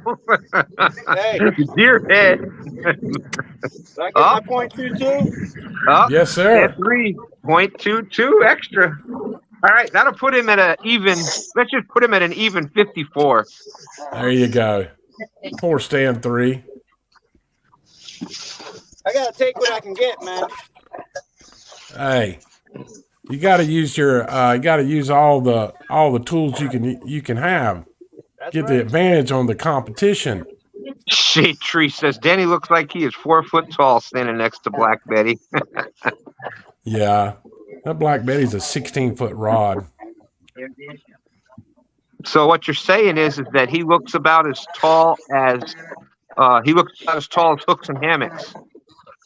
Yeah, they do pick on Chris all the time about him being short. I'm gonna try something a little different real quick. I'm gonna take this baby carp and just play off one side of him Yeah. and fling that out there like that. There you go. Great idea. If I was a catfish, I'd eat that. Yeah, you got all the best of the whole world. You got the head piece, you got the gut pocket, you got the back piece, you got everything you want, man. That boy, I'm telling you Yeah, I'm something. about That to boy. recast. What you say, 202? No, I said I'm about to recast now, man. I don't know what's up with the stats today. Probably What's come wrong? back out later for sure. What's it I'm doing? gonna catch me a monster today. That's right. It's There you monster go. season. Oh, my sister says that's right. She's using her 2-stands mug. She drinks coffee in it every day. Mm-hmm. Well, just add her to it too. There we go. We got a 3-way tie there.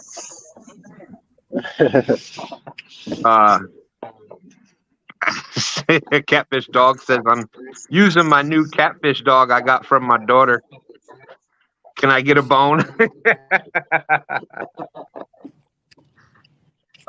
Let's see. Giving This the catfish dog a dog bone. mug that he got. Sure, we'll give you a .22 for that. LG Bass says I'm tied with Danny and JG. Woohoo, winning. That's right. These Gotta guys have coming in fun right with on top of us. Gotta Hey, have Stan? some fun with it. Yeah. Hey, I am going to make a move. And All right. I got a buddy of mine, his son just showed up, and we're gonna make a move over to the other side of the river. And so I probably won't make it back on. Okay. Okay. So we're I'm just gonna head out for today. But good luck to everybody. Good job. Stand 3, and thanks for having me on today. All right, Awesome. see you Well, later, man. thanks, Timmy. Have a good day. Good luck. Good luck on the other side there, Timmy. Yep, I hope Yeah. so. The right, grass we'll talk is to you guys greener later. on the other side. The grass is All right. greener on the other That's side. right. Yeah. And JG, I think that's part of what happened to us yesterday. Ooh, excuse me. Let me see here.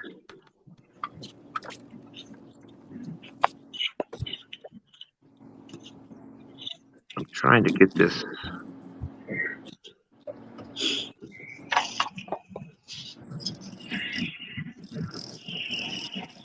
Oh, that don't seem to be working. Okay. Well, we'll leave it like that. And you were talking about this, I think, on a Friday night show. I think it was on our Friday night show that you were talking about this with tournaments. It's all about a limited time to fish. Yeah. So if you're spending more time with your rods out of the water than in the water, you're wasting a lot of opportunity. And I think that kind of we got so caught up yesterday with trying to make it to our original plan, even though we didn't listen to the situation yesterday with the fog. Yeah. We shouldn't have tried to make it all the way down to where we thought we were going to fish at, and we should have just had a plan and went there. And we ended up second guessing and moving and doing a lot of that, where we probably only fished half the time where we could have fished. And Yeah. Now, I mean that I've always said that, you keep the baits in the water all the way up to the last minute until you have to go back to the weigh-in or whenever your tournament ends. And yesterday I had to stop fishing for 20 minutes because of fog.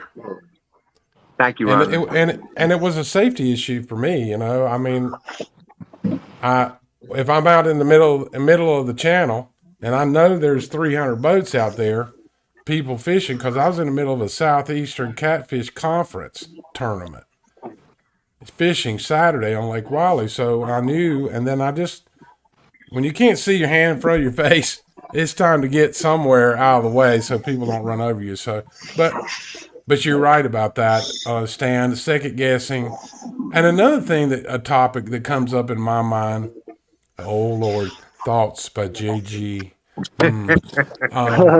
Another thought that comes up in my mind is, how am I going to fish for the day so that I don't have 16 daggum rods in the boat? Yeah. Am I going to fish on the bottom? Am I going to drift, or am I going to suspend, or what am I going to do today? And I'm working on trying to get my rigs in a better situation to where I can adapt that rod or that rig quickly without having to retie. Because I don't know about you, but I get sick to death of me out there having my glasses on. It's foggy or it's hot or I'm sweating or whatever it is that I'm doing, and I'm having to sit there and tie a daggum knot. Now, it would be different if, you sit there and tied knots all day long every day, and you could probably tie the knot in your sleep. It may not be a big deal to others, but it is to me, because it just tells me that it's downtime. It's just downtime. Go ahead, STANday. That's where bass fishermen have it right. You just tie it up on a pole, and you use that pole for suspending, and then you have another pole for casting out the back. Instead of tying out your rig, just swap out the pole. Right. That's how I do it. If you're lucky enough to have enough fishing poles where you can have a set for drifting and then a set for anchoring, it's so much easier. Absolutely.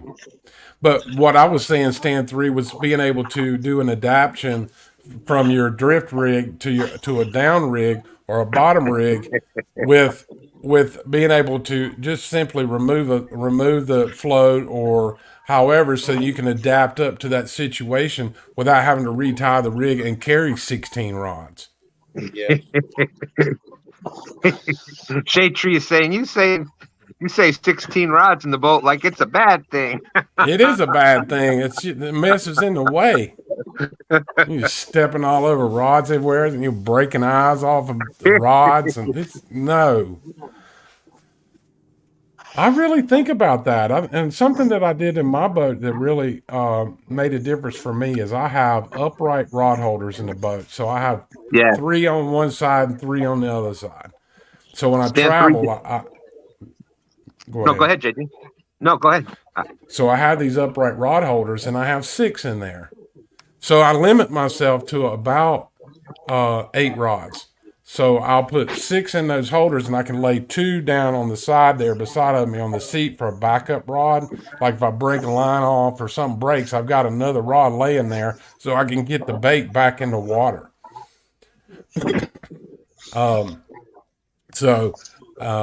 But what's helped me, the point I'm trying to make about the upright rod holders, is it keeps me from putting so many daggone rods in the boat. Because I know they're going to be out of the way. Okay, this is what I'm going to take. And, people might think I'm crazy, but that's just... Well, I think the big thing there is just organized. And I know STANday is really big on this. He hates having... everything's got to be... Shoot, him and Dan even have it where the rods are got to be matched on each side. Sure. He did the same thing. He put the rod holders on the side of the boat, up and down straight ones, so that's for traveling. Or once we get to the boat ramp, we lay them all down on the side of the boat. But when we're out in the boat, there's a place to put the rods so they're standing straight up and they're not in the way, because we have a smaller boat, so it's limited to begin with. And then you get me in there and that makes even less room. So he Yeah. even built a little storage in the front of the boat up at, you know, we just have we have the 14-foot deep V. So up in the front, up in the bow, he built a little storage compartment there. So that's got the anchor. It's got we can put our other nets in there when we're done with the cast net and the gill net. Other stuff like that goes up in the front, so it's out of the way. He built this other thing to slide a couple of trays in, the tackle trays.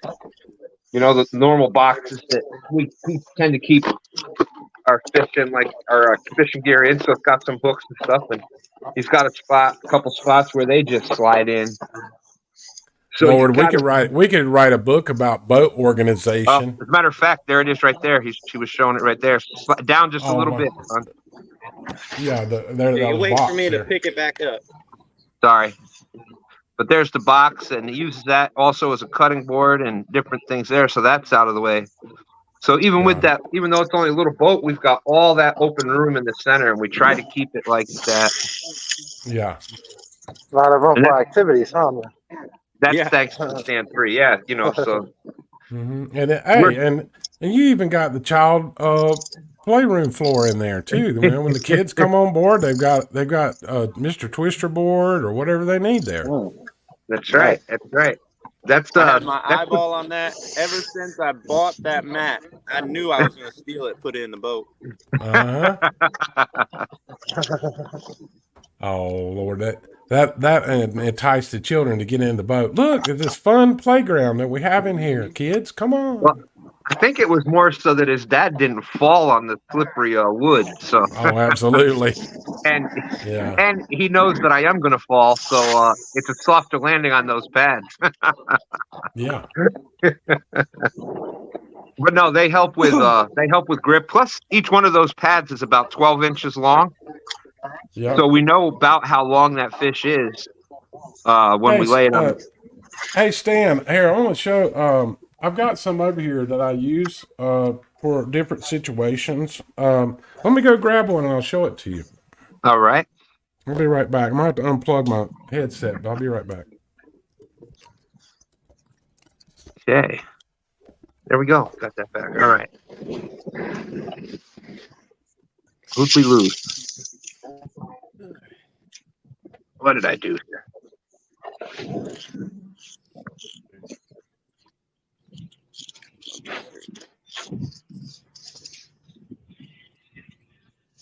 All right, so we still got 62 awesome people watching. Thank you very much. Appreciate everybody coming in. That's right. That's right. Shade Tree says, now we know the real reason Stand 2 is shaking the boat. I'm playing Twister. Uh-huh. All right. Now I noticed yesterday that I even moved the rods and stuff in Dan's boat, just moving around. Hey Stan, I've got a couple of pieces of mat here. We'll show like he has in the boat there, and let me get these up here so you can check these out. Let me get you on full screen.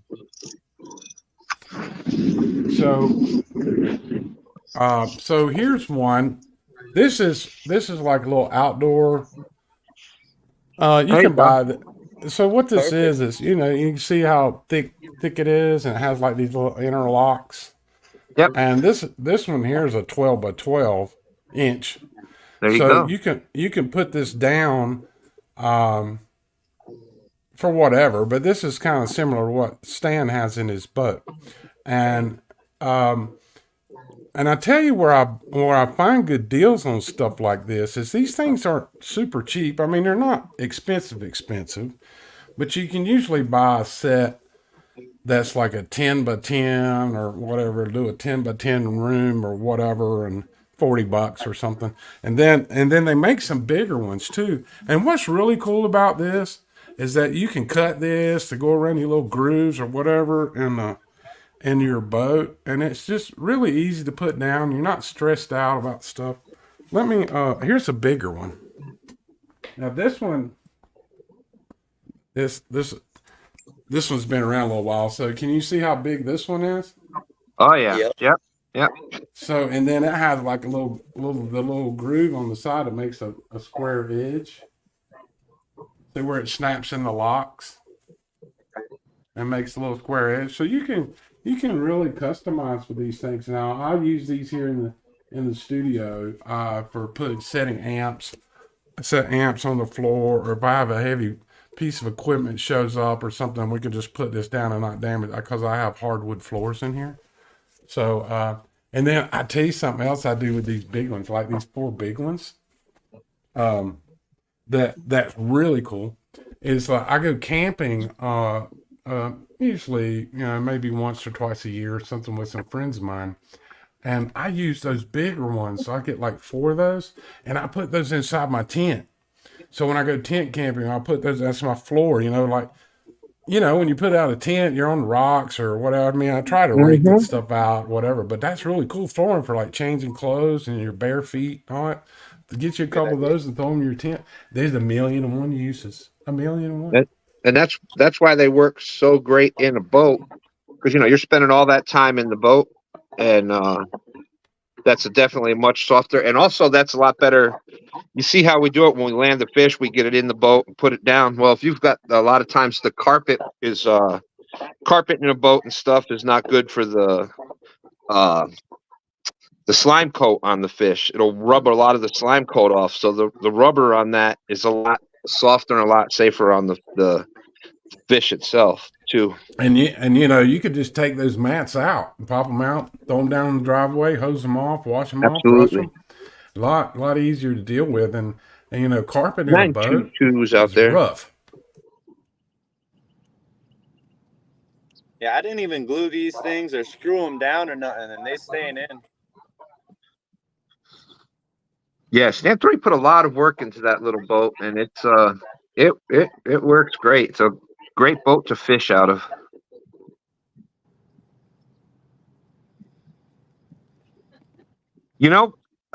Regulators, I was thinking that exact thing, and I think I might have mentioned it a long time ago, but yeah, I don't think that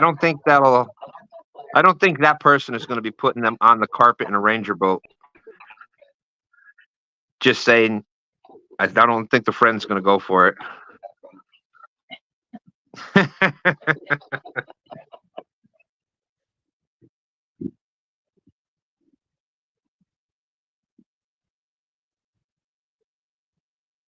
So good to see you, Regs. Regs and Brian B's tournament yesterday. I guess congratulations goes out to Doug and Fishizzle. And I know Fishizzle was you had Bobcat fishing with Fishizzle, and Catfish Regulators. Aaron was fishing with Doug. So good tournament yesterday. A lot of fun.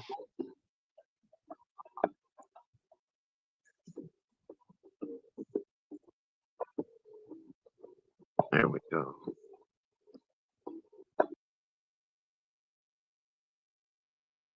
So let's see.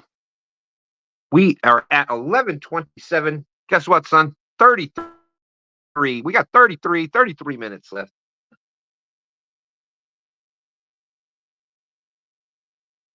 Yeah, coming down to 8 ounces. That's it's about as close as it can get.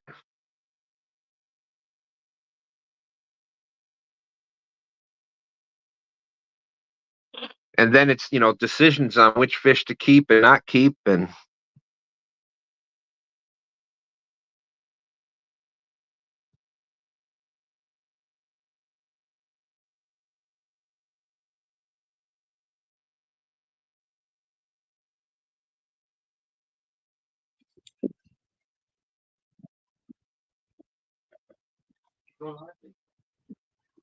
so let's see. Am I still here? You're still here, Danny. Okay. Well, Jerry Parker called and he threw a monkey wrench in it. But you know what? When Jerry Parker calls, you answer the phone. You know what I'm saying? There you go. You're going to be because he's always got the hot tips on the best bait and the best spot. So when Parker calls, you answer it. And did you say you're going to be out fishing later today? Yeah, probably going to hang around a little bit today. I don't know if I'll go live. I think I just need some me and Mississippi River time. I ain't had that in a while, but if I do, I'll record it. So if we get anything worth watching, I'll make sure everybody gets to see it. Well, there you go. But, All right. some days you just want to go fishing. You can roll camera, but then you don't have to worry about the live stream and stuff. Now, I'm not saying I won't. I'm just saying right now my plan is just to I know. just have a me and Mississippi River day. You know what I'm saying? You're like me. I'm the same way. I'm like, I just want to fish right now, but then you start doing it, and it's like, gosh dang it, it's too quiet. Oh no, I don't have a problem. I talk to myself. Next thing I know, I'm live. Well, we'll see what happens. If I do go live, I'll definitely probably move from this spot. All right. Well, we're glad you made it in, Danny. Yep. Well, Parker's setting up on the river now, so when this is over, I'm going to call him, and we may pull something off today. I don't know. We'll see. Let's see. We got fishing cooking with Mike Chavez saying, howdy, Stan. Still trying to get over this respiratory bug. Ma and I had it for a week now. Oh my gosh. Well, I hope you and Ma you're feeling better. I know there's been. Sorry, Stan. I was choking to death. Oh my goodness. Yeah, no. Y'all have been having that bug there too. I don't know if you just heard. I was saying Mike Chavez and his wife Sharon Ma there. They've been having the respiratory bug for about a week. So. Oh, it's awful. My wife has laryngitis this morning so bad. Hey, check these out, Stan. I just went and got some of these. I found these cough drops. But these are good ones. These are got real honey in them or something. Let's see. Oh yeah. Those are good ones. Let's see, it got honey on there. It says honey. But these are good cough drops. The old school cough remedy. Oh yeah, remember, Stan, don't give Austin any more. I know, we keep doing them all show. Austin's after us.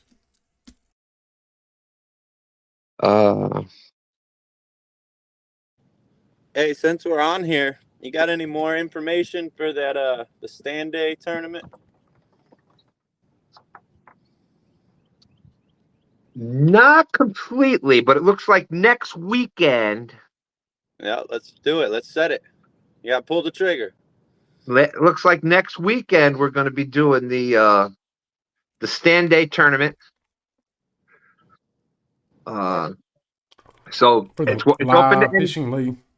Part of the live fishing league. Yep. So you can do a host and nine fishermen. Yep. And the first thing, people that have fished stand, it's open to everyone. The people that have been on STANday before are going to be the first ones in, and then we'll go from there. Yeah, and it's going to be a standard STANday. You're going to run it from 9 to 12? Well, I think we're going to do it just a little bit longer. I think that would be good. 5 hours. Yep, so maybe either a 9 to 2. Could start it earlier. Or we could do an 8 to 1. It just depends, on the folks out in the central time. They just gonna have to get on our time. We're missing that good morning bite by waiting till dang 9 o'clock. Gotcha. We're out here for a fishing show. Get up. Absolutely. Well, thank you. That's who I was talking about. Thank you, Rhonda. Appreciate that. So it is now 11:33. Austin said, sign me up. I don't care if the wife gets mad. Uh-oh. Sorry, Austin. You're not allowed to join this one. You never fished on a STANday before.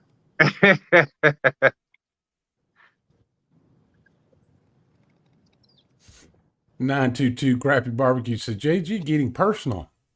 I don't know what he's talking about.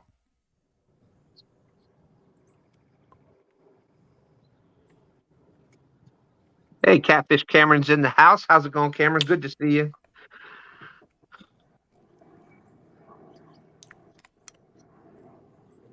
Better to ask forgiveness than permission. It all depends. It all depends on how much the check was written for.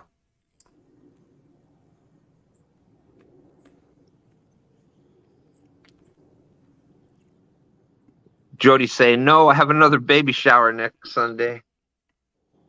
People were asking before, where's Jody at? You know, the thing is that Tony Harrison's not going to be available until February for a Sunday fishing show. And then when is the very last tournament is that, was that Whisker tournament right before? Whisker Bowl, yep. Whisker Bowl. So I'm just wondering if you're trying to get Tony in there, it's probably going to be first week in February. I mean, Jody said she's in Alabama for a baby shower, headed home now. That's why we're talking about it. We got to figure out kind of the details. This is the best place to get everybody together.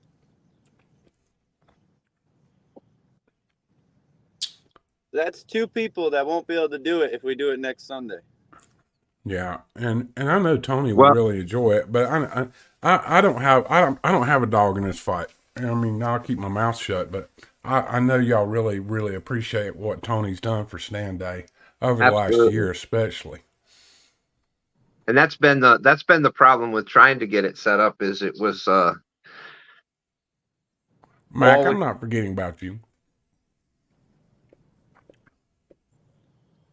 It's always been What if we had it on February 2nd? I mean, I think Tony could fish it then. You know, we'd have it on 2/2. Yeah, there you go. Wouldn't that be cool? 70 awesome people watching out there. That has a little ring to it, Stan 3. I tried. Second date. 2224. The 2-2 tournament. What day is that on? I'm guessing. Yeah, it's a good point. I thought you checked that. Hopefully it's on a Sunday. Sorry, I put my fingers in my mouth. That's gross. Let me look. Let's see, the 24th. The 2nd's on a Friday. Oh, man. Well, the 4th, 2/4/24, that would be on a Sunday. Yeah, February 4th on a Sunday. Yeah, the plan originally was to do several of them, like a quarterly type thing. Have a quarterly. Mm-hmm. Well, I think you can get that plan together for next year. You know, Stan. Yep. Getting that pulled together and just do them every end of like the last Sunday of the month or for whatever of the quarter. Yeah, that's right. Down. 2/2 is Groundhog I'm Day. with it. Is it Groundhog Day? February 2nd. It's Groundhog Day. That's when we saw the stand hog for the first time. That's right. That's right. For everybody that remembers that video. I think I do. Yeah. I emerged from. I mean, the stand hog emerged from the woods carrying the fishing rods, and he didn't see a shadow.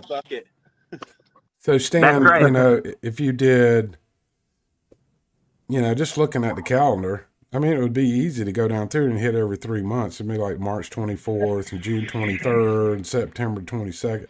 If you know, I don't know. I guess Brian B kind of started that, and Kevin. Didn't they do the live fishing league? Didn't they start that up? Yeah, this year. Yep. Right. And yeah, if we'd had that in previous years, I'm pretty sure that we'd have won just about every year because almost every tournament I was in was taken second. There's an art to being second all the time. That's right.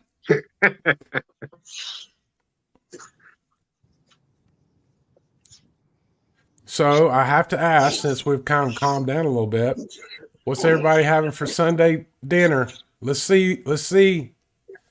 You don't have to name everything. What kind of meat, vegetable you got going here? Let's go. Having some 49er soup. My Eagles about to 49er crush them. soup. Does that have a lot of My Eagles vegetables in about to it? crush them. Oh, I didn't know that was a real thing. I was just talking about my Eagles. I didn't know that was a real soup. My bad. Oh, he Must be got back the in 1949. Eagles Oh, fans Lord. saying they're going to eat some 49ers for dinner. Hey, Danny. Uh, I'm sorry. Stan, are we really that old? I guess so. I guess. I mean, at least you got to taste it, you know. You probably was it was a staple by the Hey. time you tasted it, but you tasted it. So my wife makes an 1800s recipe that'll cure your ails, and she made a new batch last night. But I got to show you this jar. Now this is stuff she ferments for like 2 weeks, and there's no alcohol in it, but it's an 1800s old remedy antibiotic drink that they made. I'm gonna go get this jar and I'll show it to you because she just made it sitting in here on the table. You look at the stuff that's in this jar, and so we drink. She drinks it, or I had some. If we get sick, let me go get this jar, man. Y'all check this out. This is cool. This is worth it. Okay. Yeah, there's some old school stuff that's like, wow. But that used to be whiskey and honey was a good was an old remedy for sore throat.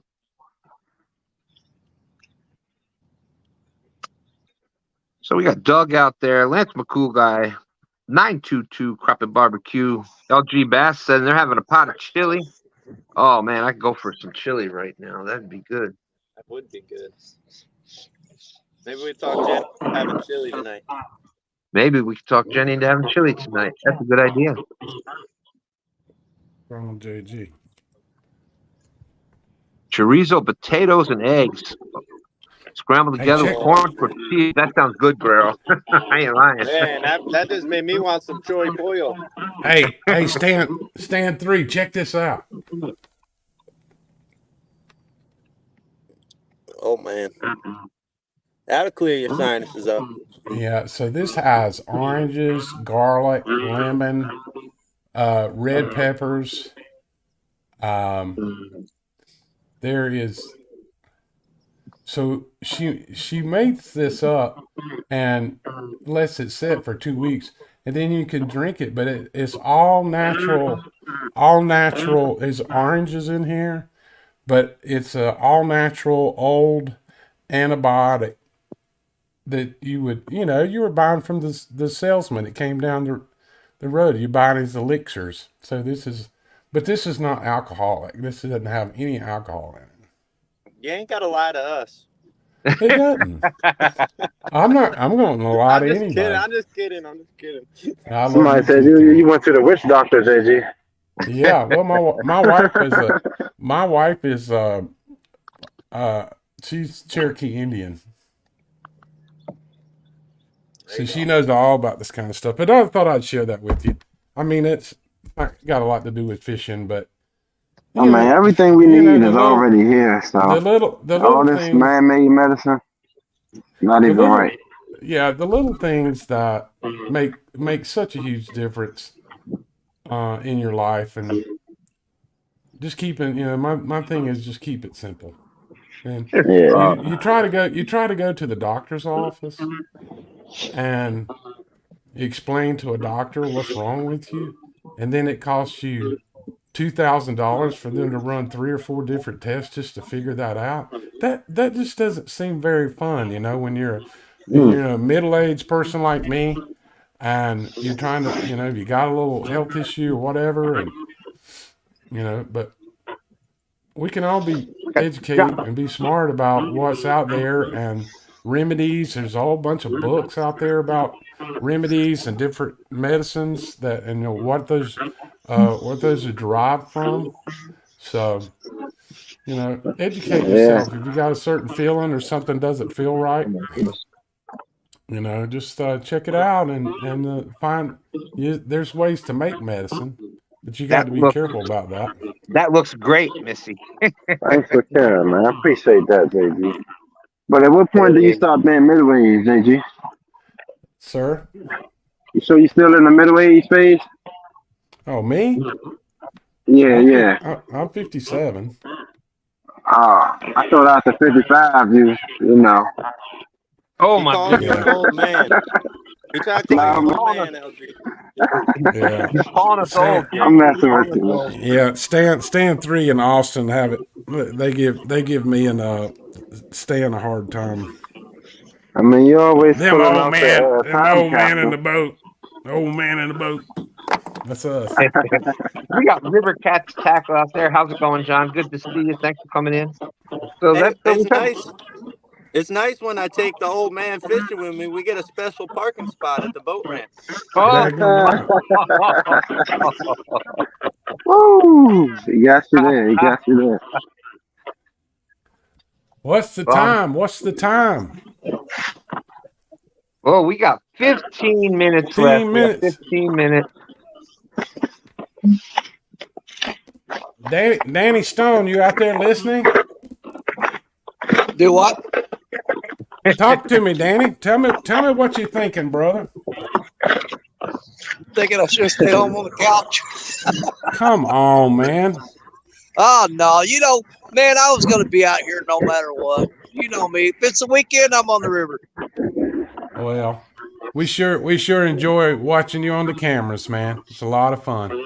I get, like whenever I'm rushing to get to STANday and stuff like that, I make poor choices, go to the easy spots because I'm in a hurry. I got to hurry up and get there. I'm already running late. And, I know, right? I never get to pick the choice spots that I want to get to. That's how I feel too, man. Yeah. I could just get out early enough to make that trek to my favorite spots, then I'll be all right. Yeah. So you're fishing the Brian B. Surprise partner next Saturday, Danny? I'll be there next Saturday. I'll be watching that, man. But I'm probably going to be, I've got to get to a spot that's really tough to get to. So I'm actually thinking about going up Saturday night and setting up a tent and just spending the night there. Right. Nice. I can't get my camper back there. You got to go through a big wood lot and then down this one logging road and cut back down the rocks and get there. And I got to carry all that gear in. Hey, you giving up your spot. You giving up your spot. Hey, trust me, nobody wants to go there. Yeah, you got to be a built-in billy goat to get there. I was talking about that with Jerry earlier today. Jerry Parker holding up and weighing a 64-pound fish, and he was holding that thing up like it wasn't nothing. I was weighing that 50-pound fish yesterday, and I was my hands. I was watching that video, and my arms were shaking from holding that fish up. I said, Lord have mercy. Maybe you'd think I'd be a little weaker, but drumsticks don't weigh 50 pounds. Yeah, walkers don't weigh 50 pounds. Canes don't weigh 50 pounds. Yeah, I'm not into that 202. I'm going to kick you out of the show. I'm just saying for the future. I know not right now. You got plenty fish left in you. Yeah. At least 22 of them. So, hey, but do y'all see the planes coming out of the clouds right here? It looks so cool. They just come out of mid-air, out of the fog. Like I was talking about earlier. That fog is serious today. I can imagine how it is for airplanes. yeah, I sent JG a picture of ours yesterday. Oh, you couldn't see your hand in front of your face. Yeah, I just dropped the short before the show started. I dropped the short of how close we got in the barge. So y'all can check that out. Barge just appeared out of nowhere. Just through the fire. I gotta check that out. Barge there. Yeah, I gotta check that out.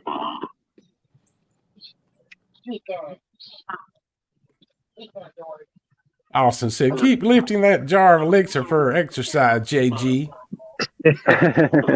One of these days, Austin. Pow, right in the kisser. Oh, my gosh. Man, so you gotta explain to him what that means. Stan 3 and 202 and Danny Stone up fishing this morning. You make a lot of people Sunday morning coming up and fishing, and so people Absolutely. can sit around and relax on a Sunday morning and watch a little fishing. I'm telling you that I love it.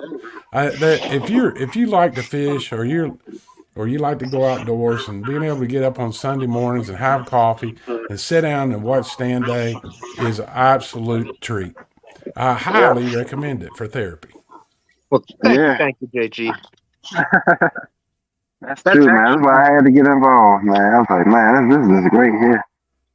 Well, thank you too. Uh-oh.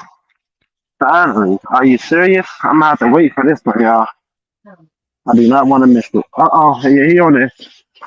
Oh! Oh, man. He done ran my whole entire reel out, y'all. Shoot. What did you leave? Hey, my drag now. Leave the drag out? Yeah. I hope he's still, he's still on.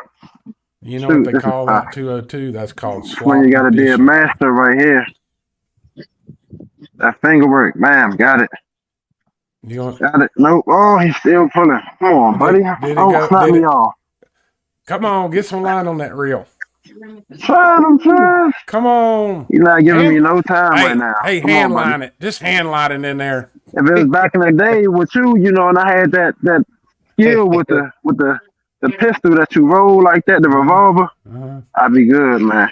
Hey, Stan, I ain't got no revolver. You think old men there we go. fish like this? No, not at all. I don't think so. No, buddy, you like good time. I learned how to hand line before I even had a reel. That's right. I mean, you come from the days way back. They didn't make a reel yet. Yeah, we started fishing when there weren't any reels. I was just packing in my rod. Out the animals. What you think you got there, 202? You got a monster? Nah, not a monster. He's a decent one, though. He might make it to a 12. Let me see. I ain't get a look at him yet. A 12's a nice fish, man. It look like. Nah, he's coming at me now. Let's see. Well, I really like the way you adapted and overcome your problems. Yeah, that's probably exactly what he is, a 12. Hey, a fish is a fish. I don't know what size it is. A fish is a fish. Man, right at almost at the buzzer for the non-skunk.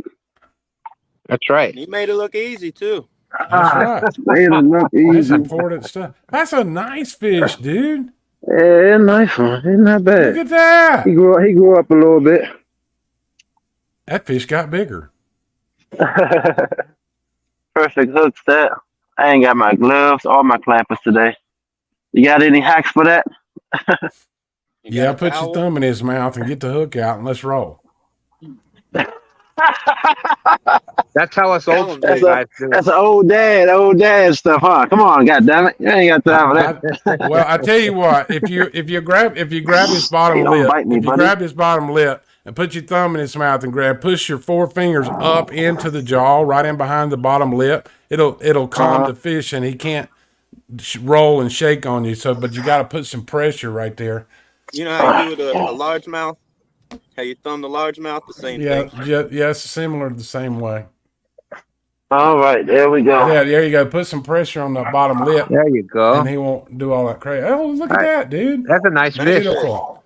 I think he's about on it there, man. I'd say that's at least probably 11 or 12. Yeah. I felt the pull. Hey, Stan, them Facebook users, that's a 65-pound fish. Yeah.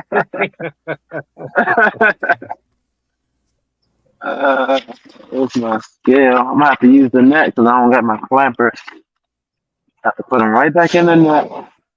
We'll give you 12.22. And you can throw it back in the water. I'll take it. How's that? Say bye-bye. Bye-bye. Nice. See you later. Whee! Swish. Hey, see, I picked up that 12 pounder. No, 202. That's not your best release.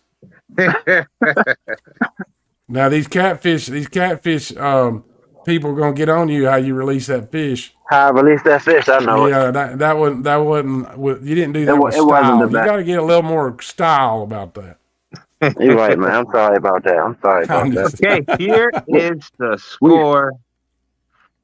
We got Stand 3 at 54, 202 at 12.22, JG at 0.22, Danny at 0.22, Tom at 0.22, Michelle, my sister, at 0.22, and Tim at 0.22. And Tim, that was no, not Timmy. Well, we give Timmy 0.22 just for being out here. But that was excuse me, Catfish Dog Tim at 0.22 because his daughter got him a Catfish Dog mug. We're giving him a bone.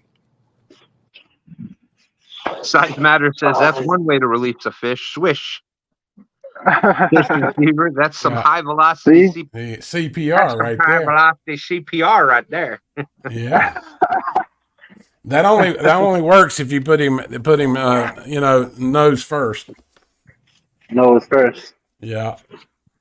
Kind of torpedo. It's only about 12 foot of water, probably 12, 15. Probably only goes out to 20 on this flat. It's so low right here.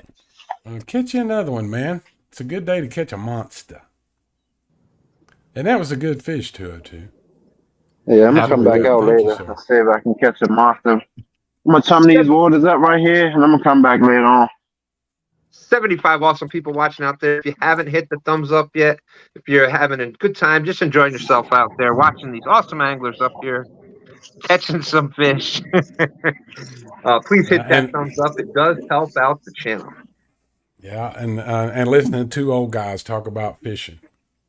Back in my day. Hey, man! Don't forget learning. Don't forget learning. You know, I pulled some tips out that time. Here he is, Stan. Mr. You're Bobblehead. learning so much, man. Here you come.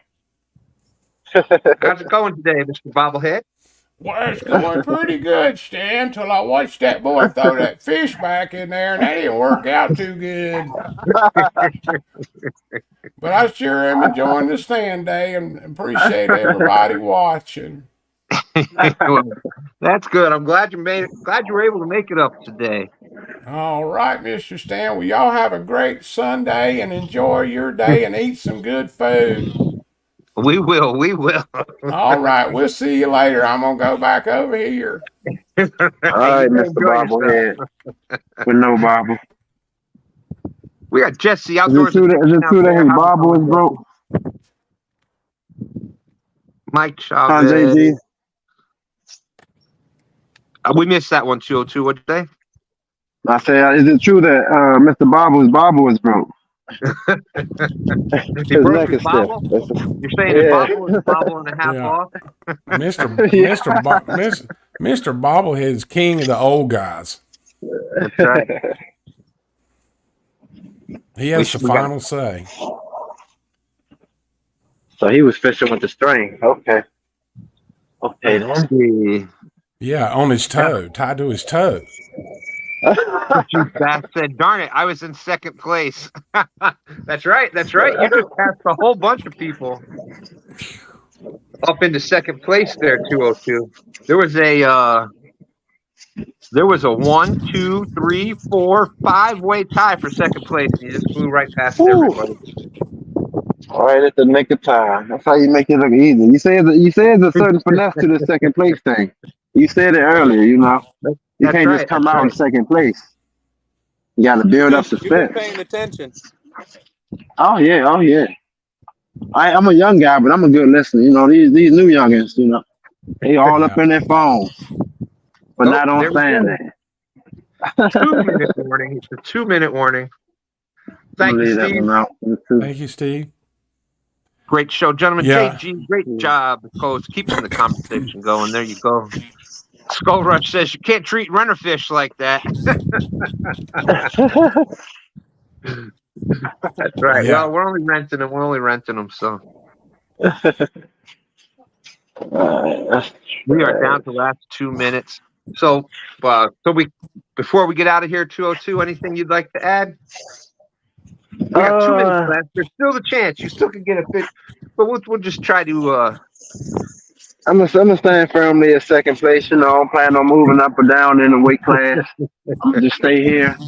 There you go. Appreciate the opportunity to come out, man. Love coming out here Sunday morning. This is blast. Catches or no Awesome. catches, just love the peace. That's right. It's a lot of fun just being out here, and that was a nice fish. I'll take 12 pounders all day long, every day, and twice on Stand. Yeah. So thank you. Appreciate you coming out. Let's see.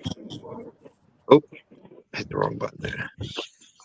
Danny, anything you like to add before we jump out of here?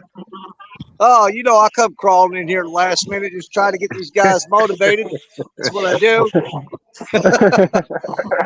Well, it's over. I'm gonna gather everything up and calculate my best scenario and try to make a move. I got to get on the phone and give Jerry Parker a call. I think he's wanting to do something today. I don't know, but I'll give old Parker a call. We'll see if we can't work something out this afternoon. Oh, there you go. Well, Y'all be able to look out for that. Yeah, we'll be looking for those to come up. That'd be awesome. Well, I'm not making. Hey, don't tell him what Parker's up to, man. I mean, he's sneaky. But he tried to call me in the middle of this show, and I'm going to call him back and see exactly what he's got in mind. There you go. Well, Mr. Kennedy out there baking it. There it Thanks is. for letting me come up here and hang out a little bit. Thank you, Danny. Yeah, Danny Stone, one of the River Rats, legend. There he is. Well, thank you, Shirley T. And there we go. It's noon. Congratulations, son. There's the score. Stand 3 winning STANday today with 54 points. And we had Jen. Congrats, Stan. Nice on it. You big monkey. Make it look easy. 202 had 12.22 points. And then there was a 5-way tie for third. Danny, Tom, Michelle, Tim, and JG all at 0.22. So congratulations, son. What would you like to add before we get out of here? I just want to say thank you, everybody in chat. We couldn't do this without you guys. And I wanted to shout out 2 other shows. The Hog Leg show in the morning. If you guys waking up, drinking your coffee, need something to do, check out Hog Leg. Starts at 5 in the morning. The other one is the 3+1 Bible study. Yeah. Sometimes there's a lot of negativity in the world. Get you down. Go check out this show. They'll get your mind right. Right. There you go. Everybody for coming in. 3+1. Man. See y'all later. That's on Wednesday night. And then I can shout myself out. If you guys want to sub to my new channel, if you haven't picked it up, I'd appreciate it. Well, there you go. Stand 3's link is out in the description. I hope it's SS3 Fishing. But he's got a new channel going. He's up to almost 100 subscribers. So, with that being said, JG, anything you'd like to add? Yeah. Hey, appreciate you having me up, and had a great weekend and lots of good fishing. And I hope everyone enjoys their day. And I hope that the Stan Show helps you out and lets you relax a little bit on Sunday mornings and take your mind off of the stresses and things of that nature. But it's like Stan 3 said, there's a lot of good channels out here that in this catfish community is really to help you and in a lot of psychological ways. And there's many stories in our catfish community, but we appreciate and love each and every one of you. And he's talking about Hog Leg show that's called the Boar's Nest. If you go to Hog Leg Catfishing, and Hog Leg always says the same thing. Him and Quiet Man Curtis are doing that show, but he say every closing of the show, and he says always look up and tell someone you love them today. Means a lot. And with that being said, as far as community members go, people have been asking about Robin C. She's got some issues going on, some medical issues going on. She definitely, her and her family need some prayers. So make sure you add Robin C. in your thoughts and prayers so she can get back out there and get fishing again. Definitely, she's definitely in need of some prayers. So with that being said, much love for everybody out there. Thank you all for being such a big part of 2 Stands Fishing and STANday. I hope you had fun. I know I did. Deuces, I'm out of here. It's almost